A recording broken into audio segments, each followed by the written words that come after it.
The desert didn't forgive mistakes.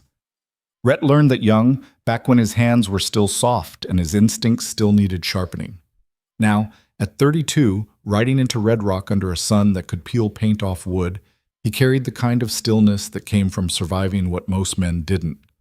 His horse, a gray mare with one white sock, picked her way down the rutted main street while dust devils spun themselves dizzy in the empty lots between buildings. Red Rock looked like God had given up on it halfway through creation. Half the storefronts wore boards across their windows. The Silver Bell Hotel leaned to one side like a drunk trying to remember which way was up. Even the church steeple had a crack running through it, splitting the cross at an angle that made it look like the whole structure was asking a question it didn't want answered. The few people Rhett passed didn't make eye contact. They saw his gun, worn leather holster sitting easy on his hip, and found somewhere else to be. Smart folks. The Crystal Palace Saloon sat at the end of the street, 2 stories of faded grandeur that remembered better days. Red paint peeled from the sign. The windows, surprisingly intact, reflected the afternoon glare in sheets of bronze light. Rhett's mare stopped without being told, 30 feet from the hitching post. She knew better than he did sometimes. Rhett swung down, his boots hitting packed earth that hadn't seen rain in months. He looped the reins loose, not tied, never tied, and adjusted his hat against the sun. The saddlebags stayed where they were. What he carried couldn't be stolen by any ordinary thief, and the extraordinary ones were waiting inside. 3 horses at the rail, all of them too well fed for a dying town. Rhett counted the details without appearing to look. The black gelding on the left favored its rear hoof. Rider wouldn't make good time in a chase. The paint in the middle had military tack, newer than it should be. Stolen, probably. The roan on the right stood quiet, which meant its owner knew how to train or how to beat. Either way, someone with patience. The saloon doors hung crooked on their hinges. Rhett paused at the threshold, letting his eyes adjust to the interior gloom. The smell hit first, stale beer, tobacco smoke, and something else. Sweat. The kind that came from nerves, not heat. He stepped inside and the conversation that wasn't really happening stopped completely. 7 men. More than he'd expected. Less than they'd needed. The bartender, 60 if he was a day with a face like old leather, stood behind a counter that had seen better decades. His hands stayed visible, flat on the wood. Smart. The patrons arranged themselves with the kind of casual spacing that wasn't casual at all. 2 at a corner table, playing cards neither of them looked at. 1 at the bar, nursing a drink. 3 more scattered at different angles, and 1 leaning against the wall by the stairs. Every single one of them watched Rhett without watching him. "We're closed," the bartender said. His voice came out steady, which took guts. Rhett walked to the bar anyway. His boots echoed on floorboards that creaked in all the wrong places. The kind of floor you couldn't cross quietly, which was the point. Someone had planned this room for exactly what it was. A box with no good exits. "Doesn't look closed," Rhett said. "Still got customers." "Private party." "Then it's my lucky day. I like parties." The man at the bar, built like a barrel with arms, shifted his weight. His jacket hung wrong on one side. Shoulder holster.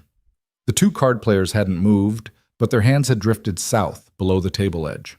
The one by the stairs had the best position, elevated angle, clear shot at the door. Professional work. Expensive. "Look, friend," the bartender tried again. "You don't want trouble, trust me on that." Rhett met his eyes. Saw the apology there, the resignation. This man wasn't part of it, just caught in it. "I stopped wanting things a long time ago," Rhett said. "Now I just deal with what comes. Whiskey. The good stuff, if you've got any left." For a long moment, nobody moved. The light through the dirty windows painted everything in shades of amber and shadow. Dust motes hung suspended like they were waiting to see what happened next. The bartender reached under the counter. Slow, careful.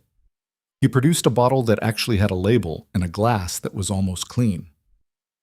"On the house," he said quietly. Rhett nodded, waited while the pour happened. The whiskey caught the light, honey-colored and probably worth more than anything else left in this town. He lifted the glass but didn't drink yet. "Appreciate it," he said. Then, louder, addressing the room. "Anyone else thirsty?" The man at the bar, barrel chest, laughed. It came out harsh, like broken glass scraping concrete. "Funny guy," he said. I like funny guys. They die just as easy as the serious ones. That's a shame, Rhett said. World needs more humor. One of the card players, younger, maybe 25, with a scar through his eyebrow, stood up. His chair scraped back loud enough to make the point. You know why you're here? Scarbrow asked. I'm here for the whiskey. Already established that. You're here because you stuck your nose where it doesn't belong. You're carrying something that doesn't belong to you, and there's people who want it back. Rhett took his first sip. The whiskey was good, smooth burn, slight vanilla finish. He took his time savoring it. People want lots of things, he said finally. Wanting and getting are two different countries. The third card player stood now, older than Scarbrow, with the kind of weathered face that said he'd spent most of his life outside. Range work, maybe. Or running from the law. His hand rested on his gun, fingers drumming a nervous rhythm. There's 7 of us, he said. 1 of you. Math's pretty simple. Math's never simple, Rhett replied. Too many variables. For instance, how many of you actually want to die today? Because I'm guessing it's not all 7. Barrel Chest pushed off from the bar. He was bigger up close, with hands that looked like they could crack walnuts. Big talk for a dead man. See, that's another variable, Rhett said. You're assuming I'm dead. I'm working from the assumption I'm still breathing. One of us is wrong. The tension in the room pulled tighter. Rhett could feel it, the way the air gets right before a thunderstorm, when every hair on your arm stands up and the pressure makes your ears pop. These men were hired guns, but they weren't united. They were 7 individuals who happened to be pointing in the same direction, which made them predictable. The one by the stairs spoke for the first time. He had a voice like gravel in a can, smoker's rasp, maybe consumption. Voss wants the papers. Give them up. Walk away. Simple. Voss? Rhett repeated, tasting the name like he'd tasted the whiskey. Harlan Voss. Mining magnate, town benefactor, man of the people. He paused. Also a thief, a fraud, and a killer. Did I miss anything? You missed the part where he owns this town, Gravel Voice said. Which means he owns us. Which means you're already dead. You just don't know it yet. Rhett set down his glass. The sound of it touching the bar was unnaturally loud. Let me tell you what I know, he said, and his voice changed. No more casual banter. This was the voice that had talked men down from ledges and talked them into graves. I know Voss has been cooking the books for 3 years. I know he's been reporting silver yields that don't exist, selling shares in veins that played out before most of you were born. I know he's borrowed against fictional assets and pocketed the difference. And I know that when the auditors come, and they're coming, he's looking at 20 years in a federal prison. The room got quieter. Quieter than silence, if that was possible. I also know, Rhett continued, that he sent you 7 to make sure those auditors don't have anything to audit, to make sure the evidence goes away, to make sure I go away. He looked at each man in turn. What I don't know is whether you boys understand what happens when this falls apart. Because it will fall apart, and when it does, Voss walks away rich. You're just the help, expendable. Scarbrow's jaw worked like he was chewing on words he couldn't spit out. You think you're smart, he finally said. You think you can talk your way out. No, Rhett said. I think I can shoot my way out. Talking's just more pleasant. Barrel Chest moved first, just a shift of his shoulders, a tensing of his gun hand. But it was enough. The dance had started, even if the music hadn't. Papers, Gravel Voice said from the stairs. Now, or we start making this hurt. Rhett considered this. The smart play was to stall. The smarter play was to make them think he was stalling when he was actually counting. Exits, angles, reaction times. The smartest play was to make them act first, because the man who draws first dies first. That's what the movies got wrong. The fastest gun doesn't win. The most accurate gun wins, and accuracy requires calm. They're in my saddlebag, Rhett said. Outside, on my horse. Gravel Voice smiled. It wasn't a nice smile. Well then, guess you better go get 'em. Guess so. Rhett turned his back on the room, walked toward the door with the same measured pace he'd used coming in.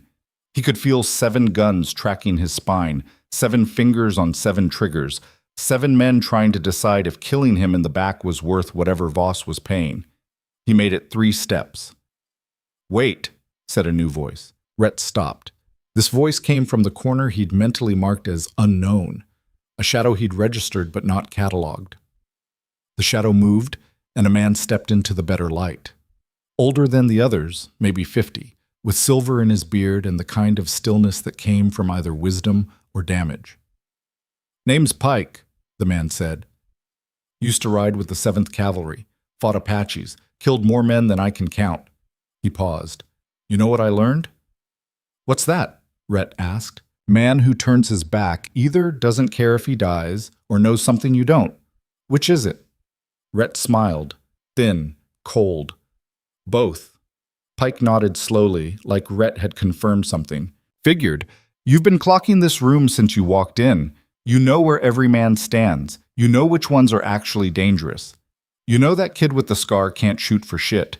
He's shaking so bad his hand's probably cramping. You know the fat one's got a shoulder rig that'll catch on his jacket. You know the ones by the wall have each other in their crossfire if this goes loud." "You're smarter than you look," Rhett said, "and you're here on purpose. This isn't bad luck or bad timing. You walked into this knowing what waited." "Maybe I'm just thirsty." "Maybe," Pike said, "or maybe you're exactly what Voss is afraid of. Not a hired gun, not a lawman. Something worse, someone who doesn't want money or glory, just wants to watch his empire burn."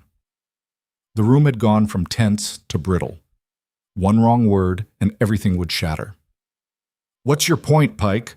Barrel Chest growled. Pike didn't take his eyes off Rhett. "My point is we're all being paid to kill a dead man. Voss didn't tell us he's got the papers. He told us to stop him from delivering them. Big difference. Means the damage is already done. Means we're not here to prevent anything. We're here to send a message." Rhett tilted his head slightly. This was interesting. "What kind of message?" he asked. "The kind that says nobody crosses Harlan Voss and lives. The kind that keeps the next do-gooder from trying. You're not the mission. You're the example." Scarborough shifted nervously. "So what? We still get paid." "Sure," Pike said. "Right up until the Federals arrive and want to know who killed their star witness.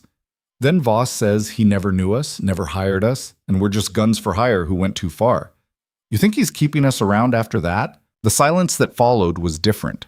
This was the sound of men realizing they'd been played. "You're lying," Barrel Chest said, but his voice had doubt in it now.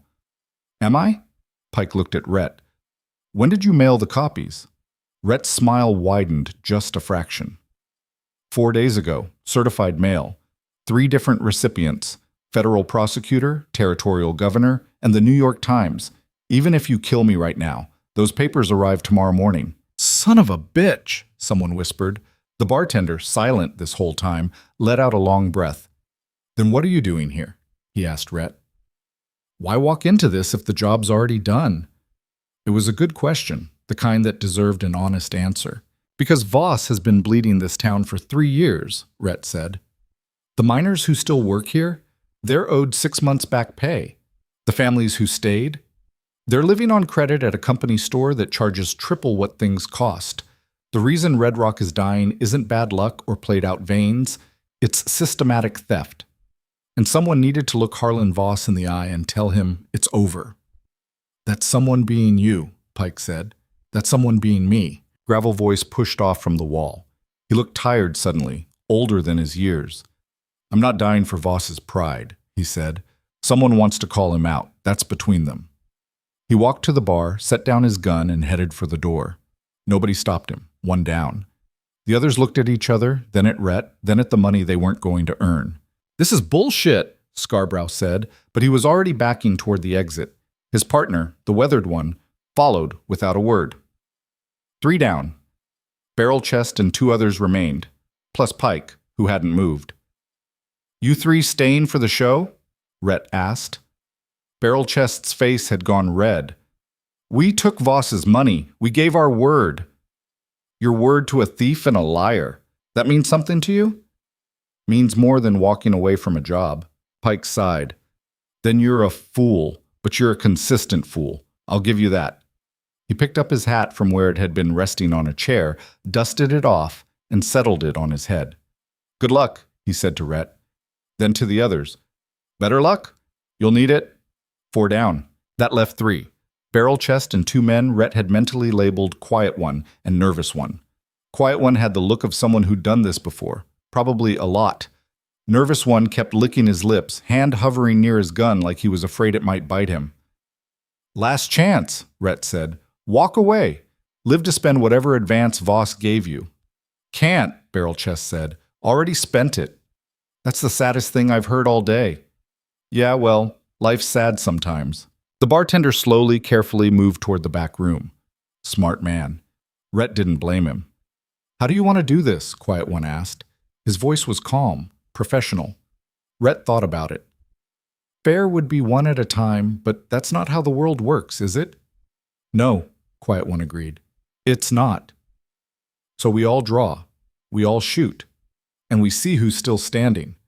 Nervous One made a sound like a strangled laugh. "You against 3? Those odds don't—" "Odds are for gamblers," Rhett interrupted. "This is math. How fast can you clear leather? How steady is your hand? How many shots do you need to hit a target 10 feet away? Those are calculable variables." "You talk too much," Barrel Chest said. "Been told that before." The light through those windows had shifted. Late afternoon now, painting everything in shades of burnt orange. Dust still hung in the air, patient as death. Somewhere outside, a horse whinnied, life continuing, indifferent to what happened in this room. Rhett's hand hung loose at his side. Not tense, not ready. Just there. Barrel Chest moved first. His hand went for his gun. Too fast, too eager. The weapon cleared the holster, but his grip was wrong, finger finding the trigger before the barrel came level. A rookie mistake from someone who should have known better.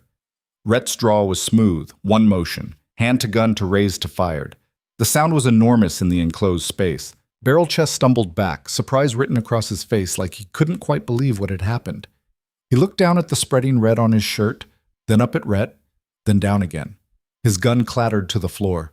He followed it a second later, hitting the boards with a sound like dropped lumber. Quiet One and Nervous One drew together, better coordination, but still too slow. They were reacting to Barrel Chest's move instead of making their own, which cost them half a second. In gunfights, half a second was the difference between breathing and bleeding. Rhett's second shot took Quiet One in the shoulder, spinning him around and sending his gun skittering under a table. Not fatal, but definitely out of the fight. Nervous One got his shot off. The bullet went wide, punching through a window and letting in a shaft of sunlight that illuminated the gun smoke like a stage effect. Rhett's third shot was more careful. Center mass. Nervous One dropped without making a sound. 3 shots. 3 men down. 11 seconds total. The silence that followed was profound. Rhett's ears rang from the gunfire. The smell of burnt powder mixed with the copper scent of blood. Quiet One was groaning, clutching his shoulder. The other 2 weren't making noise anymore. Rhett walked to where Quiet One lay, kicked his gun further away, and knelt down. "Need a doctor?" he asked. Quiet One's eyes were tight with pain, but still focused. "Need to know why." "Why what?" "Why you let them walk out? The others could have killed us all." Rhett considered this. "Because they made the smart choice. You made the stupid one. Universe rewards one, punishes the other. That's not philosophy. That's physics." He stood, holstered his gun, and walked back to the bar. His whiskey was still there, mostly undisturbed. He picked it up and finished it in one swallow. The bartender emerged from the back room, took in the carnage, and surprisingly didn't look shocked. "Gonna need a new floor," he said, "but bloodstains don't come out easy." "Send the bill to Harlan Voss," Rhett replied. "He can afford it, for now." He set down the glass and headed for the door, stepped over Barrel Chest's body without looking at it.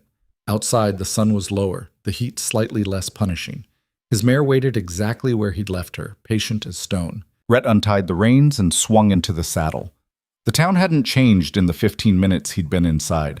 Still dying, still desperate, still waiting for something to give. But the waiting was almost over. He turned the mare toward the far end of town, toward the mining office where Harlan Voss would be counting his money and his days. The evidence was already in transit, yes, but Rhett had meant what he said.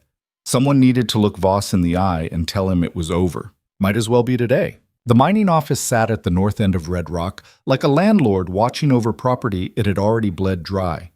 2 stories of painted wood that had once been white but now looked the color of old teeth. The windows on the second floor caught the lowering sun, turning them into squares of molten copper that made it impossible to see inside. Rhett knew someone was up there, though, watching, waiting. The street between the saloon and the office stretched maybe 300 yards, but it felt longer. Empty storefronts lined both sides like spectators at a funeral. A few faces appeared in windows, pale ovals that vanished the moment Rhett glanced their way. Word traveled fast in dying towns. By now everyone knew what had happened at the Crystal Palace. 3 men down, 4 fled, and 1 stranger still standing. Rhett kept his mare to a walk. No hurry. Rushing made you sloppy, and sloppy got you killed. Halfway down the street, an old woman stepped out from the boarded-up general store. She couldn't have weighed 90 pounds, all sharp angles and sun-weathered skin. Her dress had been mended so many times it was more thread than fabric. "You're making a mistake," she called out. Rhett slowed, but didn't stop. Which mistake would that be? Voss owns the sheriff, owns the mayor, owns every man with a badge or a gun in 50 miles. Her voice cracked on the edges, worn thin by years of losing. "You kill him, they'll hunt you to the ends of the earth." Maybe. No, maybe about it. I've lived here 43 years, seen men try to stand up before. They're all in the ground now. Rhett did stop then, turned in his saddle to look at her properly. Her eyes were the color of faded denim, and they'd seen too much. "What's your name?" he asked. "Martha. Martha Brennan." "Martha, when those federal auditors arrive tomorrow, and they will arrive, what do you think happens to Voss's empire?" She laughed. It came out bitter as burnt coffee. Men like him don't fall. They land somewhere soft. Probably already has money stashed away, property and other names. He'll walk, and the rest of us will still be here, stuck with whatever mess he leaves behind. "You're probably right," Rhett said, "but at least you'll get your back pay. The mine will get a new owner, maybe someone who actually extracts silver instead of just lying about it." "And you think that's worth dying for?" Rhett considered this. The sun was lower now, painting shadows that stretched like dark water across the street. His mare shifted her weight, patient but ready to move. "I think," he said slowly, "that there's 2 ways to die. Quick, doing something that matters. Or slow, watching men like Voss grind you down until there's nothing left but dust. You've been dying slow for 3 years, Martha. All of you have. Maybe it's time someone tried the other way." He didn't wait for her response. Nudged the mare forward, leaving Martha Brennan standing in the street with her hands clasped together like she was praying to something she'd stopped believing in years ago.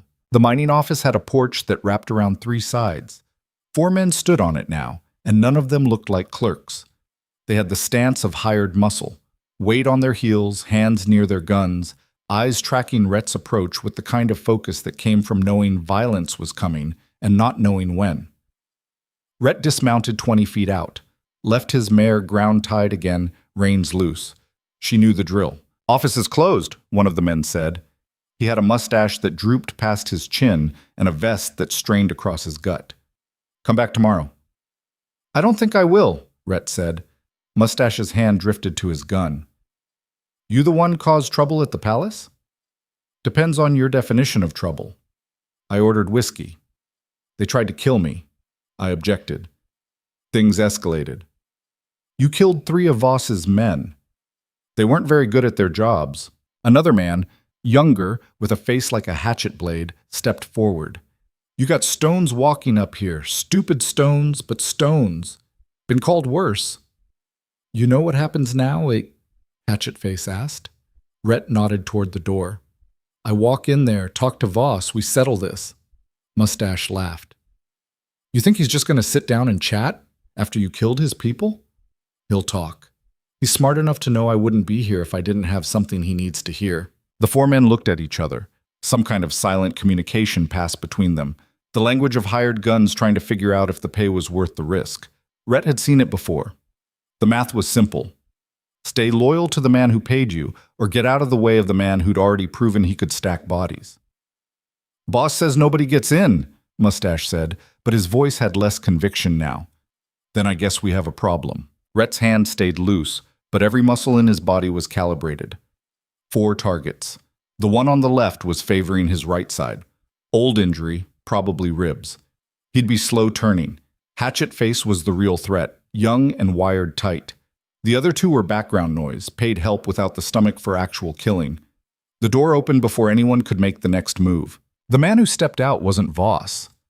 Too young, maybe 30, with wire-rimmed spectacles and ink stains on his fingers. A clerk, and a terrified one. His eyes went wide when he saw Rhett. "Mr. Voss wants to know what you want," he stammered. "Face-to-face conversation," Rhett said. 5 minutes. "He says," the clerk swallowed hard. "He says you can deliver your message through his men. He's busy." "I'm sure he is. Busy burning ledgers, busy packing bags, busy trying to figure out which border's closest." Rhett raised his voice, pitching it to carry through the open door. "Tell him the papers are already gone. Federal prosecutor has them. Governor has them. New York Times has them. Only question now is whether he wants to run, hide, or face this with something resembling dignity." Silence from inside. Then footsteps. Slow, measured, the sound of someone who wasn't used to being rushed. Harlan Voss appeared in the doorway. He was smaller than Rhett had imagined. Maybe 5'8", narrow shoulders, with the kind of bland face that disappeared in crowds. Thinning hair slicked back with pomade.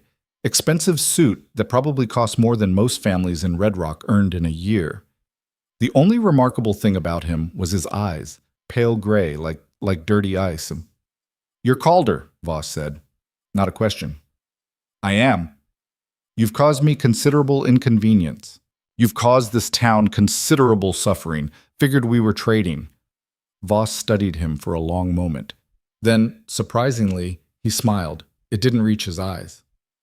"Gentlemen," he said to his men, "give us the room." Mustache looked uncertain. "Boss, I know what he is. I also know he won't shoot an unarmed man in front of witnesses." "Will you, Mr. Calder?" "Depends on whether you plan to stay unarmed." "Fair enough." Voss spread his hands, showing them empty. 5 minutes. Then you leave. Those are my terms." Rhett glanced at the 4 guards. They'd backed up but hadn't left. Close enough to intervene, far enough to pretend they weren't eavesdropping. 5 minutes, Rhett agreed. He followed Voss inside. The office was exactly what he'd expected. Dark wood paneling, maps of the mining claims covering one wall, a desk the size of a small boat, covered in paperwork that was probably being sorted into keep and burn. A safe in the corner, door hanging open, empty. Smart. Anything valuable was already gone. Voss walked to a sideboard and poured 2 glasses of amber liquid from a crystal decanter. He offered one to Rhett. "Bourbon, 20 years old, cost me more than you'll make in a lifetime." Rhett took the glass but didn't drink. "You have 4 minutes." Voss settled into the chair behind his desk, leaned back, casual, like they were discussing the weather. "You think you've won," he said. "I think I've done what I came to do." "Which is?" "End this. The theft, the lies, the bleeding of people who can't afford to lose anymore." Voss sipped his bourbon, savored it.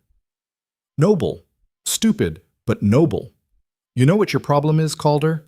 You think justice means something. You think the law is going to ride in here and fix everything? The law's already riding. Should arrive tomorrow. And then what? They arrest me? Probably. I post bail, definitely. I hire lawyers, expensive ones. The case drags on for years.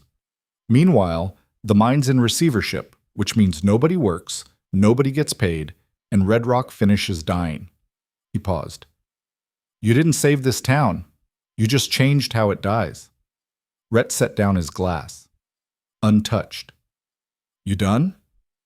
"Almost. One more thing." Voss leaned forward. "The papers you mailed. The evidence. You think that's the only copy?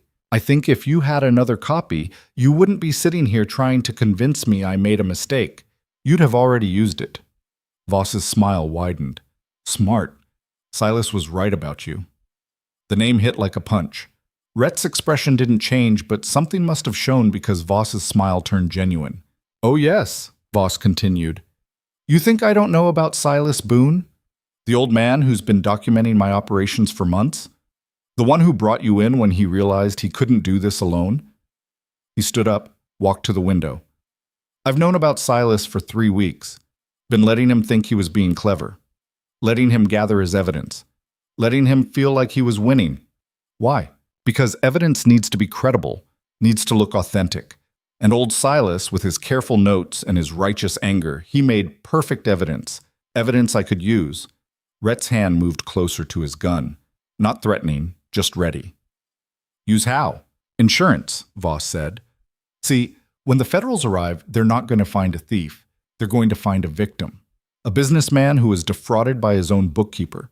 A man who discovered the theft, confronted the criminal, and was in the process of making things right when outside agitators, he gestured at Rhett, complicated matters. Silas has the original ledgers. The real numbers. Had, Voss corrected. Past tense. My men picked him up about an hour ago. Right now he's in the processing building, along with every scrap of paper he's been hoarding. You mail your copies. The Federals investigate. And they'll find what? The word of a dead embezzler against the books of a respected businessman? The room tilted. Rhett's vision narrowed to a point. Silas. The old man who'd spent 6 months building the case. Who'd risked everything because he'd believed someone would listen. Who'd trusted Rhett to see this through. Where? Rhett said quietly. The processing building, east of here.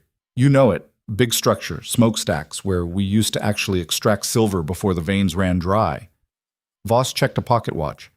Should be fully involved in about 10 minutes. Tragic accident. Lamps in old buildings, you know. So dangerous. Rhett's gun cleared leather before conscious thought kicked in. He had it aimed at Voss's chest, hammer back, finger on the trigger. Voss didn't flinch. Go ahead, he said. Shoot me. Murder me right here. Then explain to those 4 men outside why they should let you walk out. Then explain to the law why they should believe you over their physical evidence. Then watch Silas burn anyway, because you're too late to save him and too stupid to see the trap. 3 seconds. That's all it would take. 3 pounds of pressure, 1 bullet, end Harlan Voss and everything he represented. Rhett lowered the gun. Smart choice, Voss said. You're learning. Too late, but learning. Now get out. Your 5 minutes are up. Rhett walked to the door, stopped with his hand on the knob.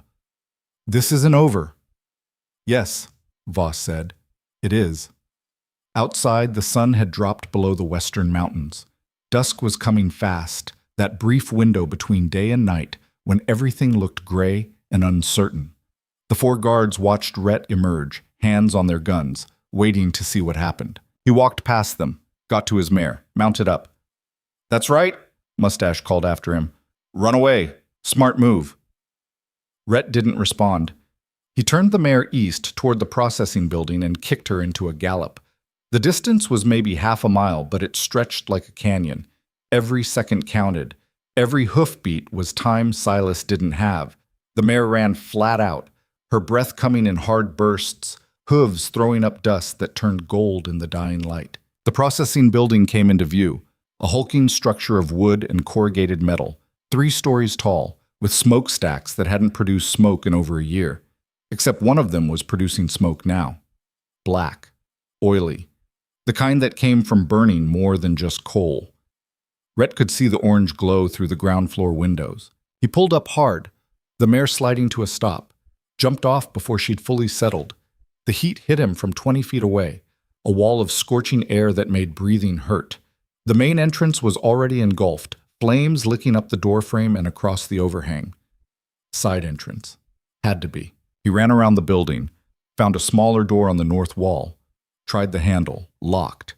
He stepped back and kicked it hard, right next to the lock. The frame splintered. Second kick and it gave way, swinging inward to reveal a stairwell filled with smoke. Rhett pulled his bandana up over his nose and mouth. Wouldn't help much, but it was something. He went in low, beneath the worst of the smoke, using his hands to feel the walls. The heat was worse inside, suffocating. The smoke burned his eyes, made them water until he could barely see. Silas, he shouted. His voice came out rough, half strangled by the smoke. No answer, just the roar of the fire, the crack of timber, the groan of a building eating itself. First floor was fully involved. Flames ran along the walls like living things, consuming everything flammable. Old equipment, conveyor belts, sorting tables, smelting crucibles, stood like dark monuments in a sea of orange. The floor was starting to sag in places, boards buckling from the heat. Rhett moved to the stairs. They were metal, which meant they weren't burning, but they were hot enough to scorch through his gloves when he grabbed the railing. He went up fast, taking them two at a time, lungs screaming for clean air. Second floor was better. Less fire, more smoke. Storage area, mostly empty now, except for a shape slumped against the far wall. Rhett ran to it. Silas Boone looked small in the semi-darkness, almost fragile. 70 years old if he was a day, with a shock of white hair and hands that trembled from something other than fear. He was bound, rope around his wrists and ankles, and gagged with a strip of cloth. His eyes were closed. Rhett pulled the gag free and checked for a pulse. Weak, but there. He cut the ropes with his knife, got his arms under Silas, and lifted. The old man weighed nothing, just bones and gristle and stubborn will. Getting down was harder. The smoke was thicker now, billowing up the stairwell like a chimney. The metal stairs had heated to the point where Rhett could feel it through his boots. Each step was careful, calculated. One wrong move, and they both went down. He made it to the first floor. The fire had spread. What had been isolated pockets was now a connected inferno. The path he'd taken in was blocked. The flames had jumped to the ceiling, creating a curtain of fire between him and the door. Rhett looked around. Windows. High up, maybe 8 feet off the ground, but better than nothing. He carried Silas to the wall beneath one, set him down gently, and looked for something to stand on. Found an overturned crate that hadn't caught yet, dragged it over. The window was small, barely 2 feet square, covered in soot and wire mesh. Rhett kicked at it. The mesh held. He kicked again, harder. The frame bent. Third kick and the whole thing gave way, tumbling outward and letting in a rush of cool evening air. He climbed up on the crate, got his arms through the window, and pulled. The opening scraped his shoulders, tore his shirt. Didn't matter. He wiggled through and dropped 8 feet to the ground outside, landing hard enough to jar his teeth. Back through the window, he could see Silas still slumped against the wall. Getting him out would be harder. The old man was unconscious, which meant dead weight. No way to make him climb. Rhett pulled off his belt, then his shirt, tied them together to make a crude rope, climbed back up to the window opening and leaned through as far as he could, hanging upside down with his legs hooked over the sill. He grabbed Silas under the arms and pulled, slowly, carefully. The old man's weight nearly dragged them both through, but Rhett's legs held. He got Silas halfway up the wall, then repositioned and pulled again. Inch by inch, hand over hand. Behind them, something massive gave way with a sound like thunder. The ceiling collapsed in the center of the room, sending up a shower of sparks and a blast of heat that singed Rhett's hair. One more pull. Silas's upper body was through the window now. Rhett grabbed his belt, used it as a handle, and hauled the old man the rest of the way through. They tumbled to the ground in a heap. Rhett lay there for a moment, gasping. His lungs felt like they were full of ground glass. His eyes burned. His hands were blistered from the hot metal stairs. But Silas was out, still breathing. Still, he stood up, got his arms under the old man again, and carried him away from the building. Put distance between them and the fire. Found a spot 50 yards out, where the ground was relatively flat, and set Silas down gently. The processing building was fully engulfed now. Flames shot 30 feet into the darkening sky. The smoke could probably be seen for miles. Inside, all of Silas's evidence, the original ledgers, the careful documentation, months of work, was turning to ash. Rhett sat down hard. His legs wouldn't hold him anymore.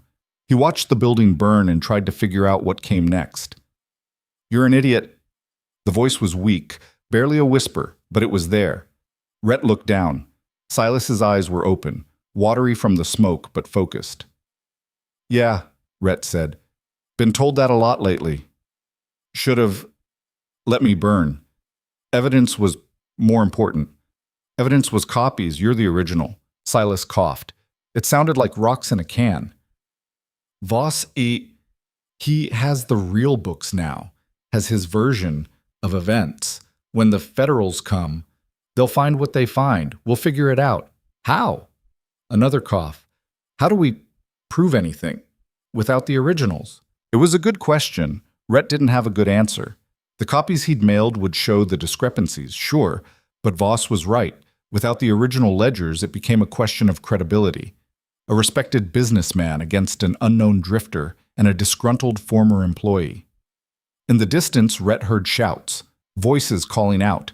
The fire must have attracted attention. People would come to watch it burn, maybe help. More likely, just watch. "We need to move," Rhett said. "Can you ride?" "Can I?" Silas tried to sit up, failed, fell back. "No, don't think. I can stand. Then I'll take you to Doc Sullivan, get you checked out. Doc's in Voss's pocket, everyone is. Then we'll go somewhere else, next town. Federal Marshal is coming tomorrow anyway. You can tell your story to him." Silas closed his eyes. "My story. Your copies, Voss's lawyers. You really think, that ends well?" "I think we're not dead yet. That's something." A laugh, dry and brittle. Optimist, didn't know those still existed. The mare had wandered closer, drawn by Rhett's voice. He caught her reins, positioned her next to Silas, and spent the next 5 minutes getting the old man onto the saddle. It wasn't graceful, involved a lot of groaning, and at least one moment where Rhett thought Silas might pass out again. But eventually the old man was mounted, slumped forward, with his arms around the mare's neck. Rhett walked alongside, one hand on the reins, the other steadying Silas. They headed south, away from the fire, away from the mining office, away from the center of Red Rock. The streets were emptying now as people went to watch the processing building burn. Nobody paid attention to a man walking a horse with an injured rider. Or if they did, they didn't care enough to ask. Doc Sullivan's office was on the edge of town, a small house with a shingle hanging from a post. Light showed in the windows. Rhett tied up the mare and helped Silas down, half carrying him to the door.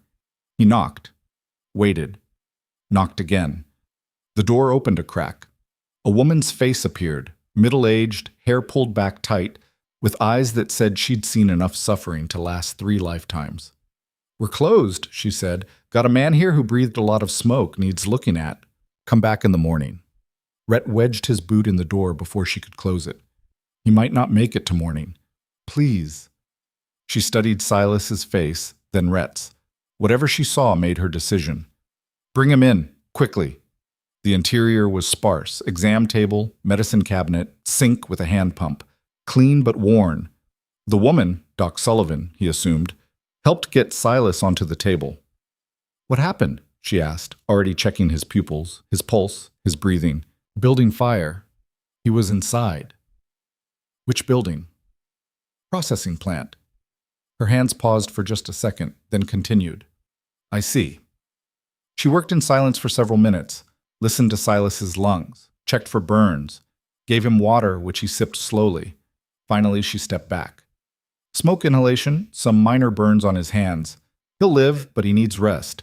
Can't travel for at least 2 days. Can he stay here?" Now she did look at Rhett directly. "You know what you're asking? Voss finds out I'm harboring Silas Boone, I lose my practice. Maybe worse." "I know, I'm asking anyway. Why should I risk it?" It was a fair question. Rhett thought about lying, about making up some noble reason, but lies required too much energy and he was out. "Because if you don't, Voss wins," he said simply. "And I don't think you want that any more than I do." Doc Sullivan was quiet for a long moment. Outside they could hear shouting, more people heading toward the fire. The smell of smoke was everywhere now, seeping in through the windows. "He can stay in the back room," she said finally, "but if anyone asks, I never saw him. Understood?" "Understood." She helped Rhett move Silas to a small room behind the office. Just a bed, a chair, a table. Nothing fancy, but it was safe. For now. Silas was already half asleep, the adrenaline wearing off and leaving him exhausted. Rhett stood over him for a moment, watching the old man's chest rise and fall. "You did good," Rhett said quietly. Silas's eyes fluttered open. "Did I? Voss has everything. We have nothing. We're alive. He thinks we're finished. Sometimes that's enough." "For what?" "To figure out the next move."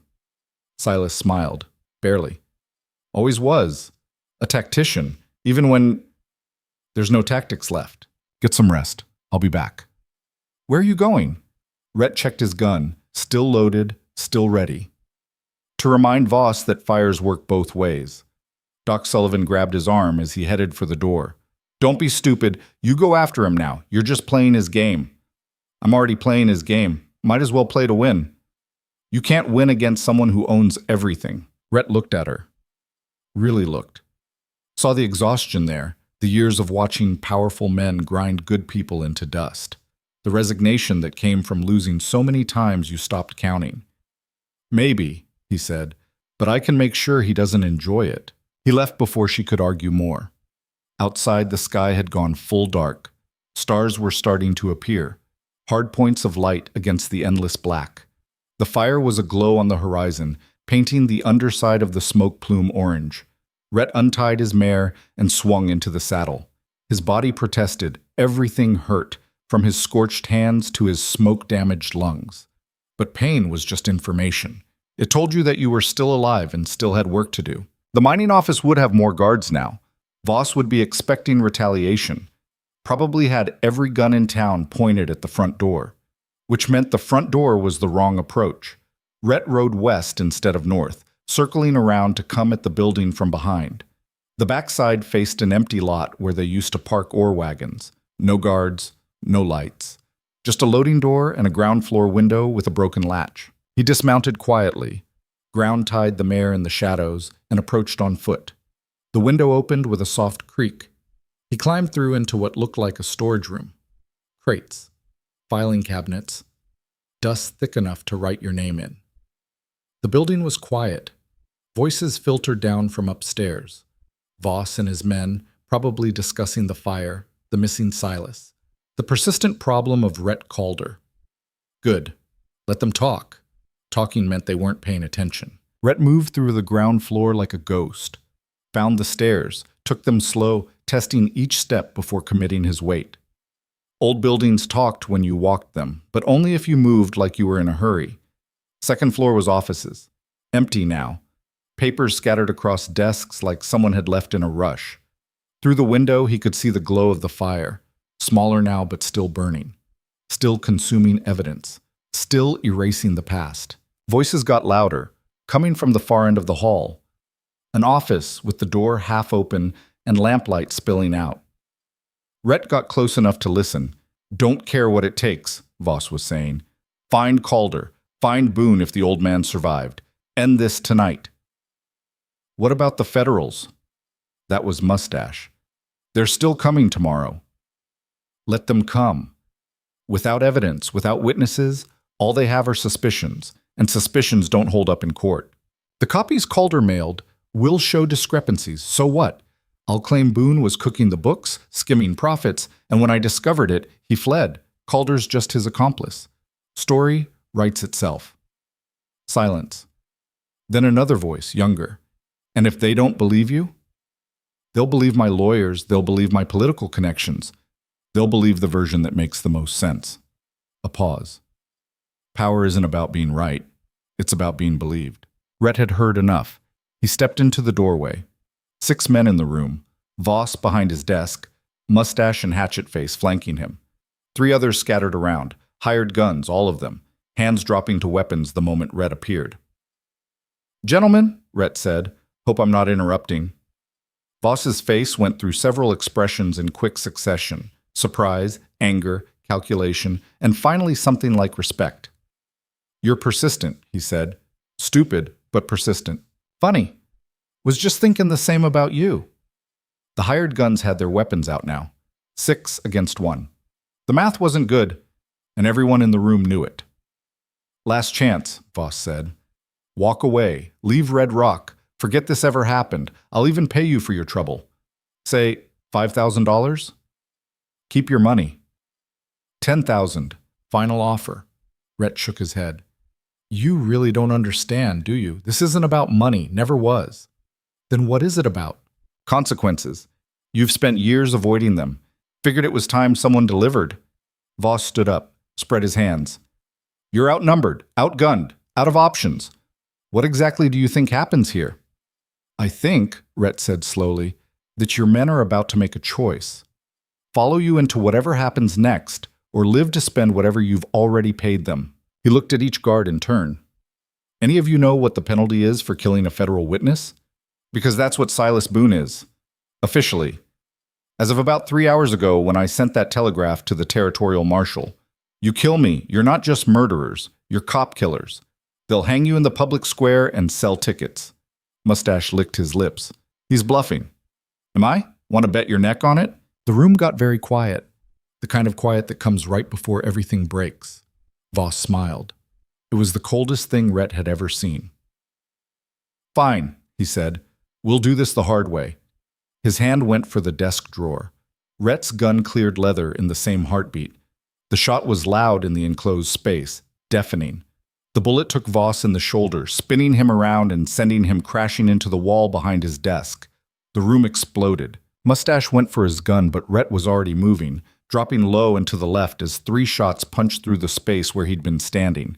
Wood splintered from the door frame, plaster dust rained down. The lamp on Voss's desk shattered, plunging half the room into darkness. Rhett fired twice. The first shot caught Mustache in the leg, dropping him hard. The second went wide as Hatchet Face crashed into him from the side, both of them hitting the floor in a tangle of limbs. The gun skittered away across the floorboards. A boot caught Rhett in the ribs. Pain exploded up his side, but he rolled with it, using the momentum to get distance. Hatchet Face came after him, pulling a knife from somewhere. The blade caught the remaining lamplight, a flash of silver in the gloom. Rhett kicked out, connecting with Hatchet Face's knee. Something popped. The man went down screaming, the knife clattering away. Rhett scrambled for his gun, fingers closing around the grip just as someone grabbed his collar and hauled him backward. One of the other guards. Big. Strong. Hands like vice grips. Rhett twisted, drove his elbow back into soft gut. The grip loosened enough for him to turn and headbutt the man square in the nose. Blood sprayed. The guard let go, staggering back with both hands over his face. 2 down, 4 left standing. Rhett's lungs were already burning from the earlier smoke, and now they were screaming for air. His vision had dark spots at the edges. Not good. He needed to end this fast, or he wouldn't end it at all. The remaining guards were smarter now, cautious. They'd spread out, creating crossfire angles. Professional work. Rhett backed toward the window, keeping them all in view. His gun tracked from target to target, but he was down to maybe 3 rounds. Had to make them count. You can't win this, one of them said. Young voice, scared but trying not to show it. Just put down the gun. Where's Voss? Rhett asked. His own voice came out rough, damaged. Getting medical attention. You shot him. Not well enough, apparently. Behind the desk, in the shadows, Rhett caught movement. Voss trying to crawl toward the door, leaving a blood trail but still mobile.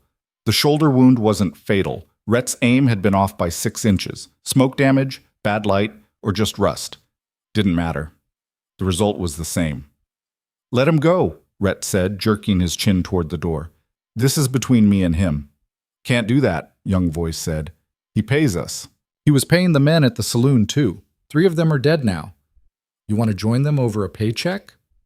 Silence. The kind where men were doing math in their heads. Money versus mortality. It should have been an easy calculation, but pride made it complicated. The guard with the broken nose had recovered enough to pull his gun. He aimed it at Rhett with shaking hands, blood still streaming down his face. You're done, he said. Drop it. Rhett shot him in the shoulder, the same shoulder he'd hit Voss in. Not fatal, just enough to take the fight out. Broken Nose spun around and collapsed against the wall, his gun falling from nerveless fingers.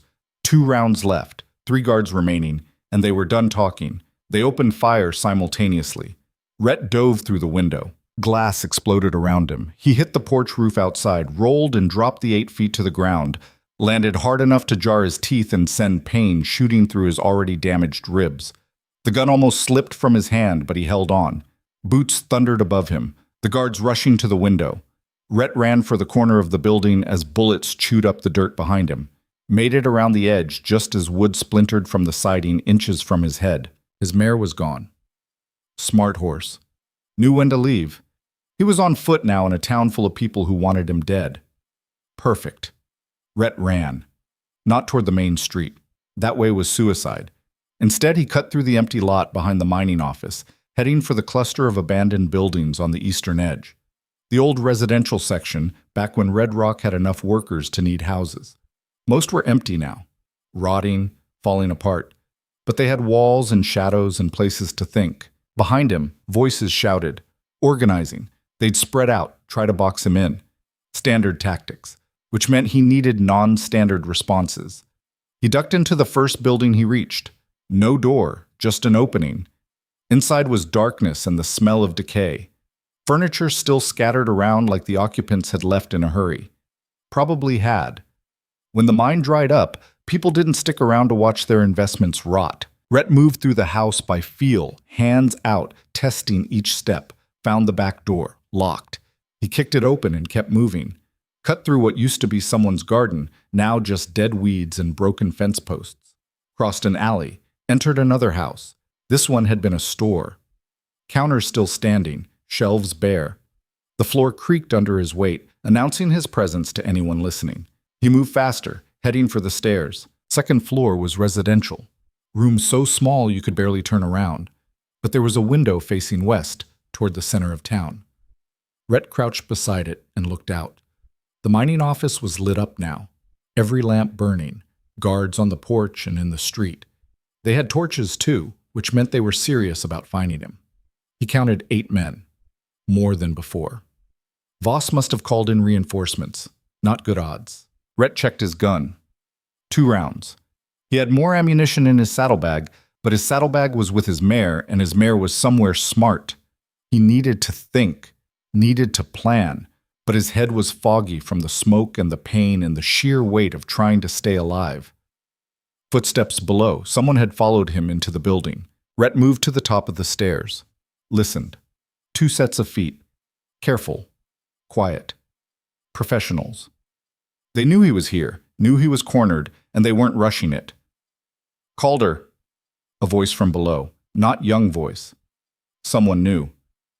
You're trapped. No way out except through us. Rhett didn't respond. Talking gave away position. Voss wants you alive. Says he'll pay double to whoever brings you in breathing. A pause. But he'll settle for dead if that's how it has to be. Still nothing from Rhett. He watched the stairs. Dark shapes moving in the darkness below, getting closer. Your call, the voice continued. Easy or hard? The stairs creaked. First man coming up, slow, testing each step, smart. The second man would be covering him, ready to fire if anything went wrong. Rhett waited until the first shape was 3 steps from the top. Then he fired. The shot lit up the darkness for a fraction of a second, long enough to see the guard's surprised face, long enough to confirm the hit. The man tumbled backward, crashing into his partner. Both went down in a heap of cursing and scrambling. 1 round left. Rhett ran. Back through the rooms, down a different hallway. Found another window, this one facing north. He opened it as quietly as he could and climbed out onto a narrow ledge, maybe 18 inches wide, 2 stories up. Below was more dead garden and a pile of broken lumber. He edged along the ledge, hands pressed against the wall, boots finding purchase on wood that felt like it might give way any second. Made it to the corner, around the side, dropped onto a lower roof that groaned under his weight, but held. From here he could see more of the town. The processing building was still burning, but lower now, just embers and smoke. The saloon was dark, most of the other buildings too. People were inside, doors locked, waiting for the violence to pass. They'd gotten good at waiting.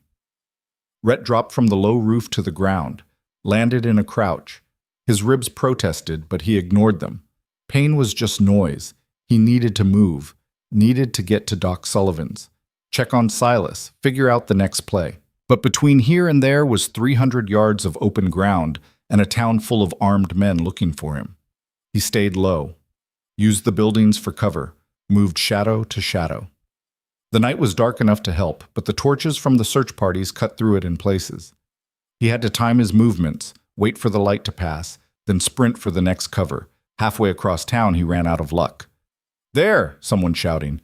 By the old mill! Rhett ran. Full sprint. No more stealth.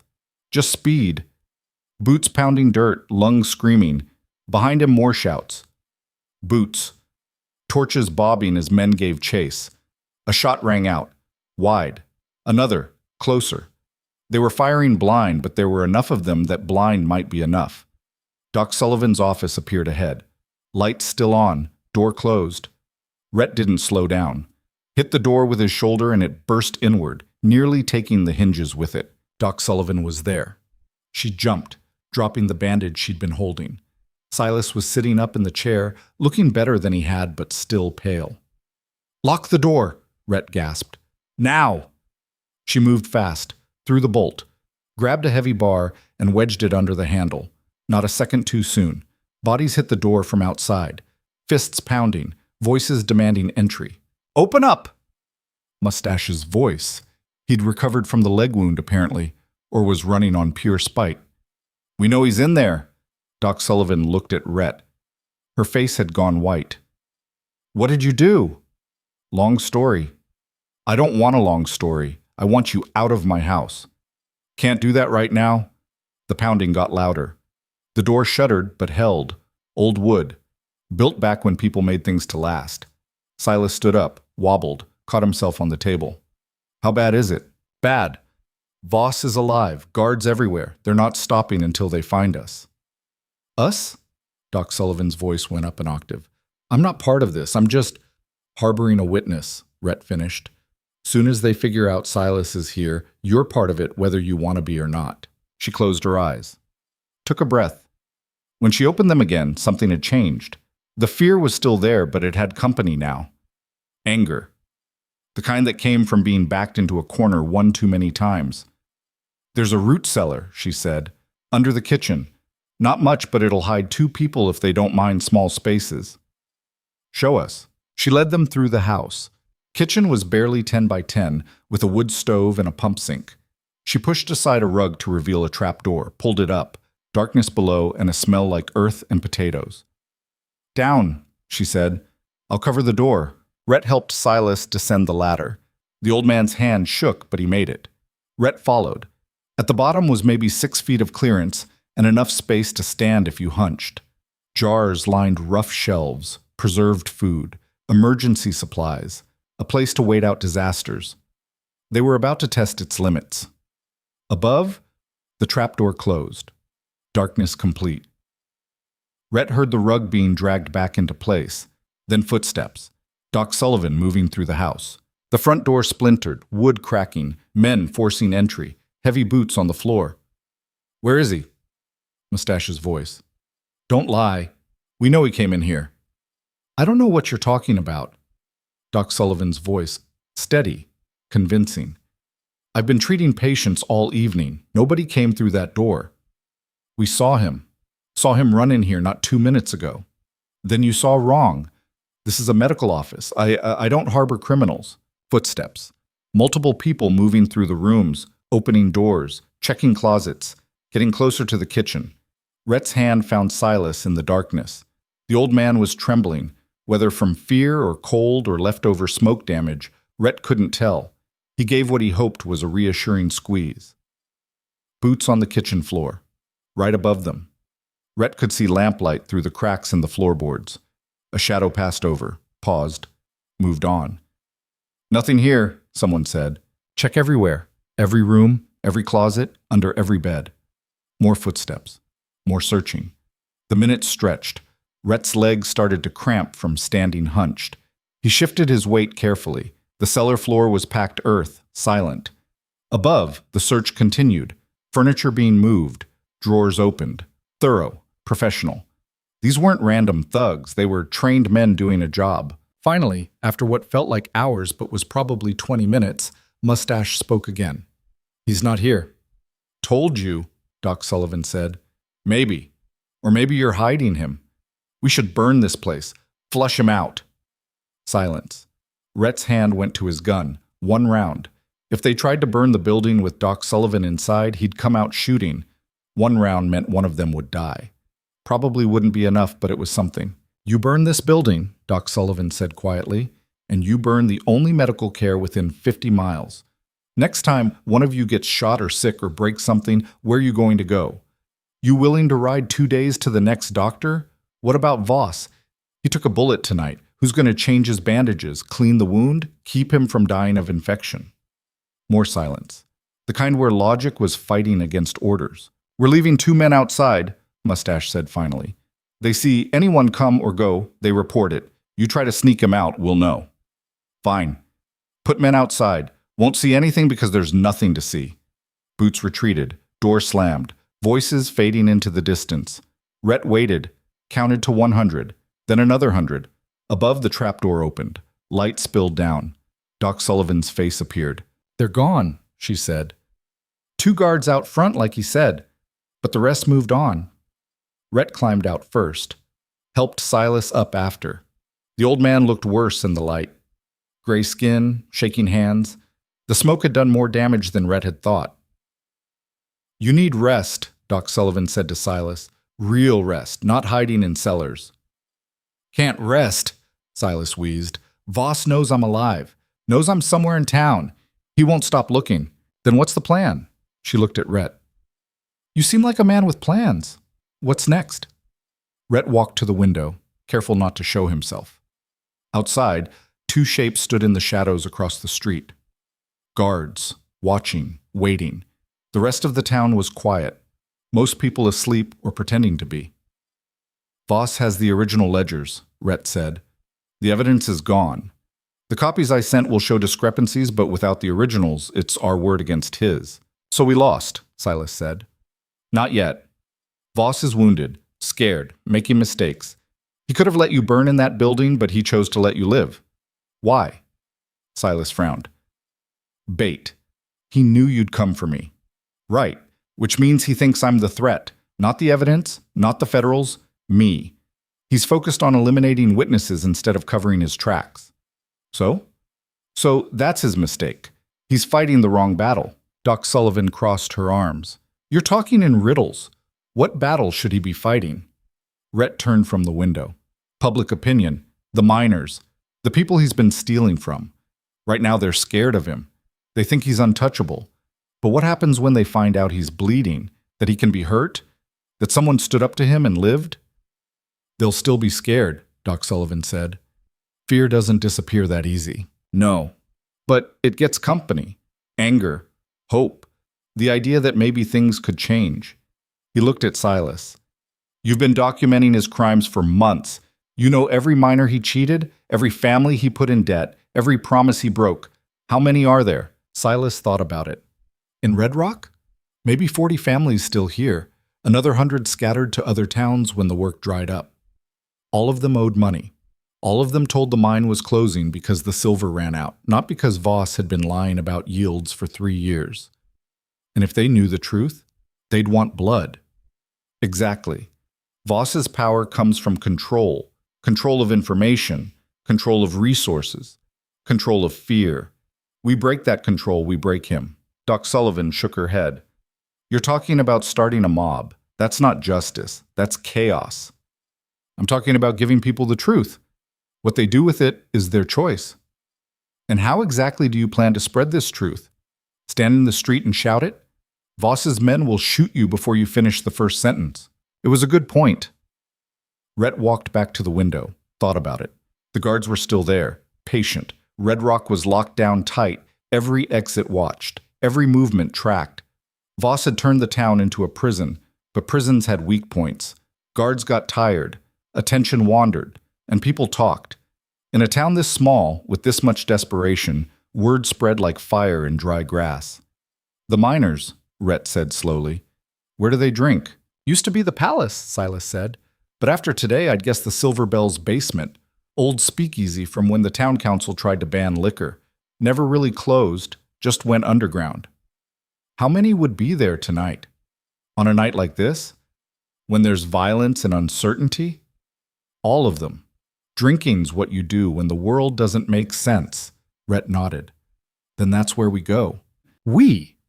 Doc Sullivan looked at him like he'd lost his mind. "You walk into a room full of drunk miners and start talking revolution, you're going to get yourself killed. They're Voss's employees. He still signs what passes for paychecks. Paychecks 6 months late for work that's barely worth doing, in a mine that Voss told them was played out." Rhett met her eyes. "These men aren't loyal to Voss, they're just out of options. We give them an option, they'll take it." "You hope." "I know. Because I've seen what desperate men do when someone gives them something to fight for." Silas coughed. It turned into a fit that lasted 30 seconds. When he could breathe again, his eyes were watering. Even if you convince them, what then? An angry mob against Voss's hired guns? That's a massacre. Not if we're smart. Not if we make Voss choose between fighting the town and running. He won't run. He's got too much invested here. Then we make the cost of staying higher than the cost of leaving. Rhett checked his gun. 1 round. Not enough. He looked at Doc Sullivan. You have weapons? She hesitated, then nodded, went to a cabinet and pulled out a shotgun. Old but maintained. She handed it over along with a box of shells. My father's, she said. He was a hunter, died 10 years back. I kept it for, well, I don't know what I kept it for, never had occasion to use it. Rhett loaded the shotgun. 5 shells, plus his 1 pistol round. 6 total shots. Better than nothing. He looked at Silas. You're staying here, too weak to fight, and you're the only one who can testify when the Federals arrive. I should be there. They know me. Trust me. They'll trust Doc Sullivan just as much. She's been treating them for years, saved their kids, set their broken bones. When she talks, they'll listen. Doc Sullivan's eyes went wide. Oh no, I'm not getting involved in this.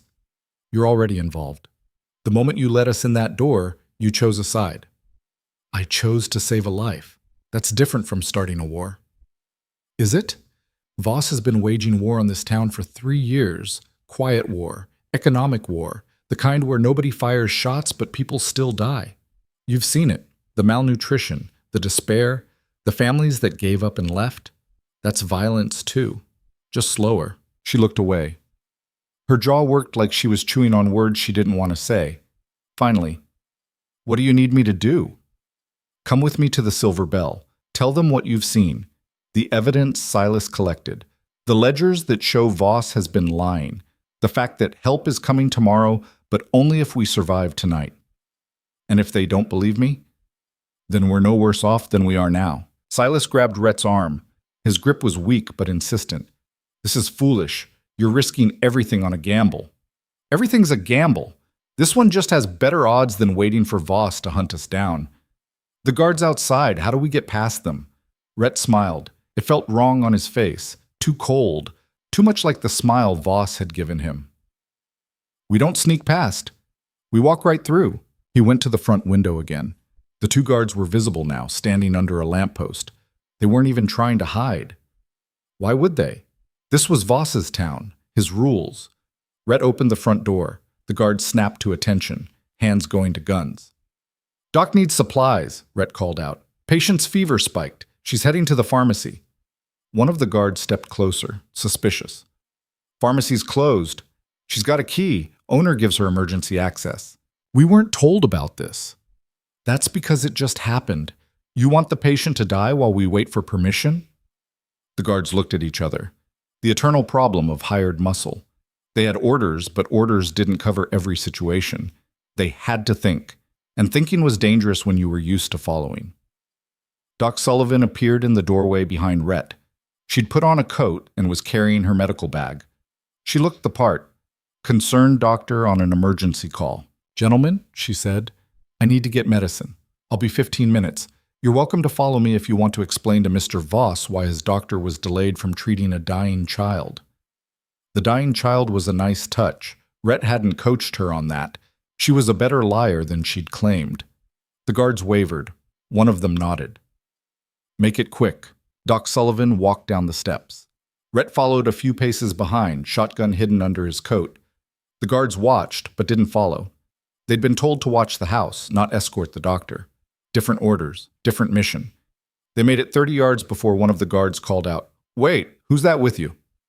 Rhett didn't turn. Assistant. Someone's got to carry supplies. Don't recognize him. New in town. Hired him yesterday. A pause. Then, stop. Both of you. Rhett stopped. So did Doc Sullivan. They were 50 yards from the house now, far enough that running might work. Close enough that the guards could probably hit them if they tried. Footsteps behind them, getting closer. One guard coming to investigate, while the other covered. Rhett's hand found the shotgun under his coat. He waited until the footsteps were close. 3 feet. 2. He turned and swung the shotgun up in one motion, caught the guard under the chin with the barrel. The man's head snapped back. He stumbled. Rhett reversed the gun and clubbed him across the temple. The guard went down hard and stayed down. The second guard was already drawing his gun. Rhett fired. The shotgun roar split the night. The guard took the blast in the chest and flew backward like he'd been kicked by a horse. The sound echoed off the buildings, loud enough to wake the dead, loud enough to bring every gun in town running. "Move," Rhett said. They ran. Doc Sullivan's medical bag bouncing against her hip. Rhett reloaded the shotgun while moving. Muscle memory. His hands knew the motions even if his brain was still processing what he'd just done. 2 men down. Maybe dead. Probably dead. The math was getting worse. The Silver Bell Hotel sat 3 blocks south. They covered the distance in under a minute. Behind them, shouts, torches. The hunt was on again, and this time they knew exactly where their prey was heading. The Silver Bell's front entrance was boarded up. Had been for years, but Rhett remembered Silas saying something about a basement. He circled to the back, found a set of stairs leading down to a door below street level. Light seeped through the cracks, voices inside, the sound of men trying to forget their troubles. Rhett didn't knock, pushed the door open and walked in. The basement was larger than he'd expected. Low ceiling supported by rough timber posts, lanterns hanging from hooks, a makeshift bar made from old boards and barrels, 20 men scattered around on chairs and crates, most with drinks in hand. They all turned when the door opened. The conversation died. 20 pairs of eyes locked on Rhett and the shotgun he was holding. A man near the bar stood up, big, graying beard, hands scarred from years of mine work. "Who the hell are you? Name's Rhett Calder, and we need to talk." The man with the graying beard took a step forward. His eyes moved from Rhett to the shotgun and back again. "This is a private gathering. You're not invited." "I know, but you're going to want to hear what I have to say anyway." Someone near the back laughed, bitter. "Let me guess, you're here to save us. Another outsider who thinks he knows what's best for Red Rock. I'm here to tell you the truth. What you do with it is your business." The bearded man crossed his arms. "Truth about what?" "About why you haven't been paid in 6 months. About why the mine's barely operating. About why Harlan Voss has been telling you the silver's gone when the veins are still producing." That got their attention. The laughter stopped. Men sat up straighter. A few exchanged glances. "That's a serious accusation," Graying Beard said slowly. "It's a fact. Voss has been cooking the books for 3 years, reporting yields that don't exist, selling shares based on lies, keeping the real profits for himself while telling you there's nothing left to pay you with. You got proof of that?" Rhett nodded toward Doc Sullivan. "She does, or she knows who does. Tell them." Doc Sullivan stepped forward. Her hands were shaking, but her voice came out steady. Silas Boone spent 6 months documenting everything, every ledger, every discrepancy, every lie Voss told. The evidence shows the mine's been producing steady silver this whole time, enough to pay every man here what he's owed and then some. "So where's our money?" someone called out. "Voss's bank accounts, his properties in other states, his investment portfolios. He's been bleeding this operation dry while telling you it's dying naturally." Graybeard was quiet for a long moment. Then, "If what you're saying is true, where's Silas? Why isn't he here telling us himself?" "Because Voss tried to kill him tonight. Locked him in the processing building and set it on fire. I pulled him out. He's alive, but he's injured, recovering at Doc Sullivan's." Murmurs rippled through the room, men talking among themselves, processing. The processing building had been burning for hours. Everyone had seen it, but most had assumed it was an accident. A younger man stood up, maybe 25, thin, angry. "My wife's sick. Been sick for 2 months. Can't afford medicine because we got no money. If what you're saying is true, if Voss has been holding back our pay while she's been suffering," his voice cracked, couldn't finish.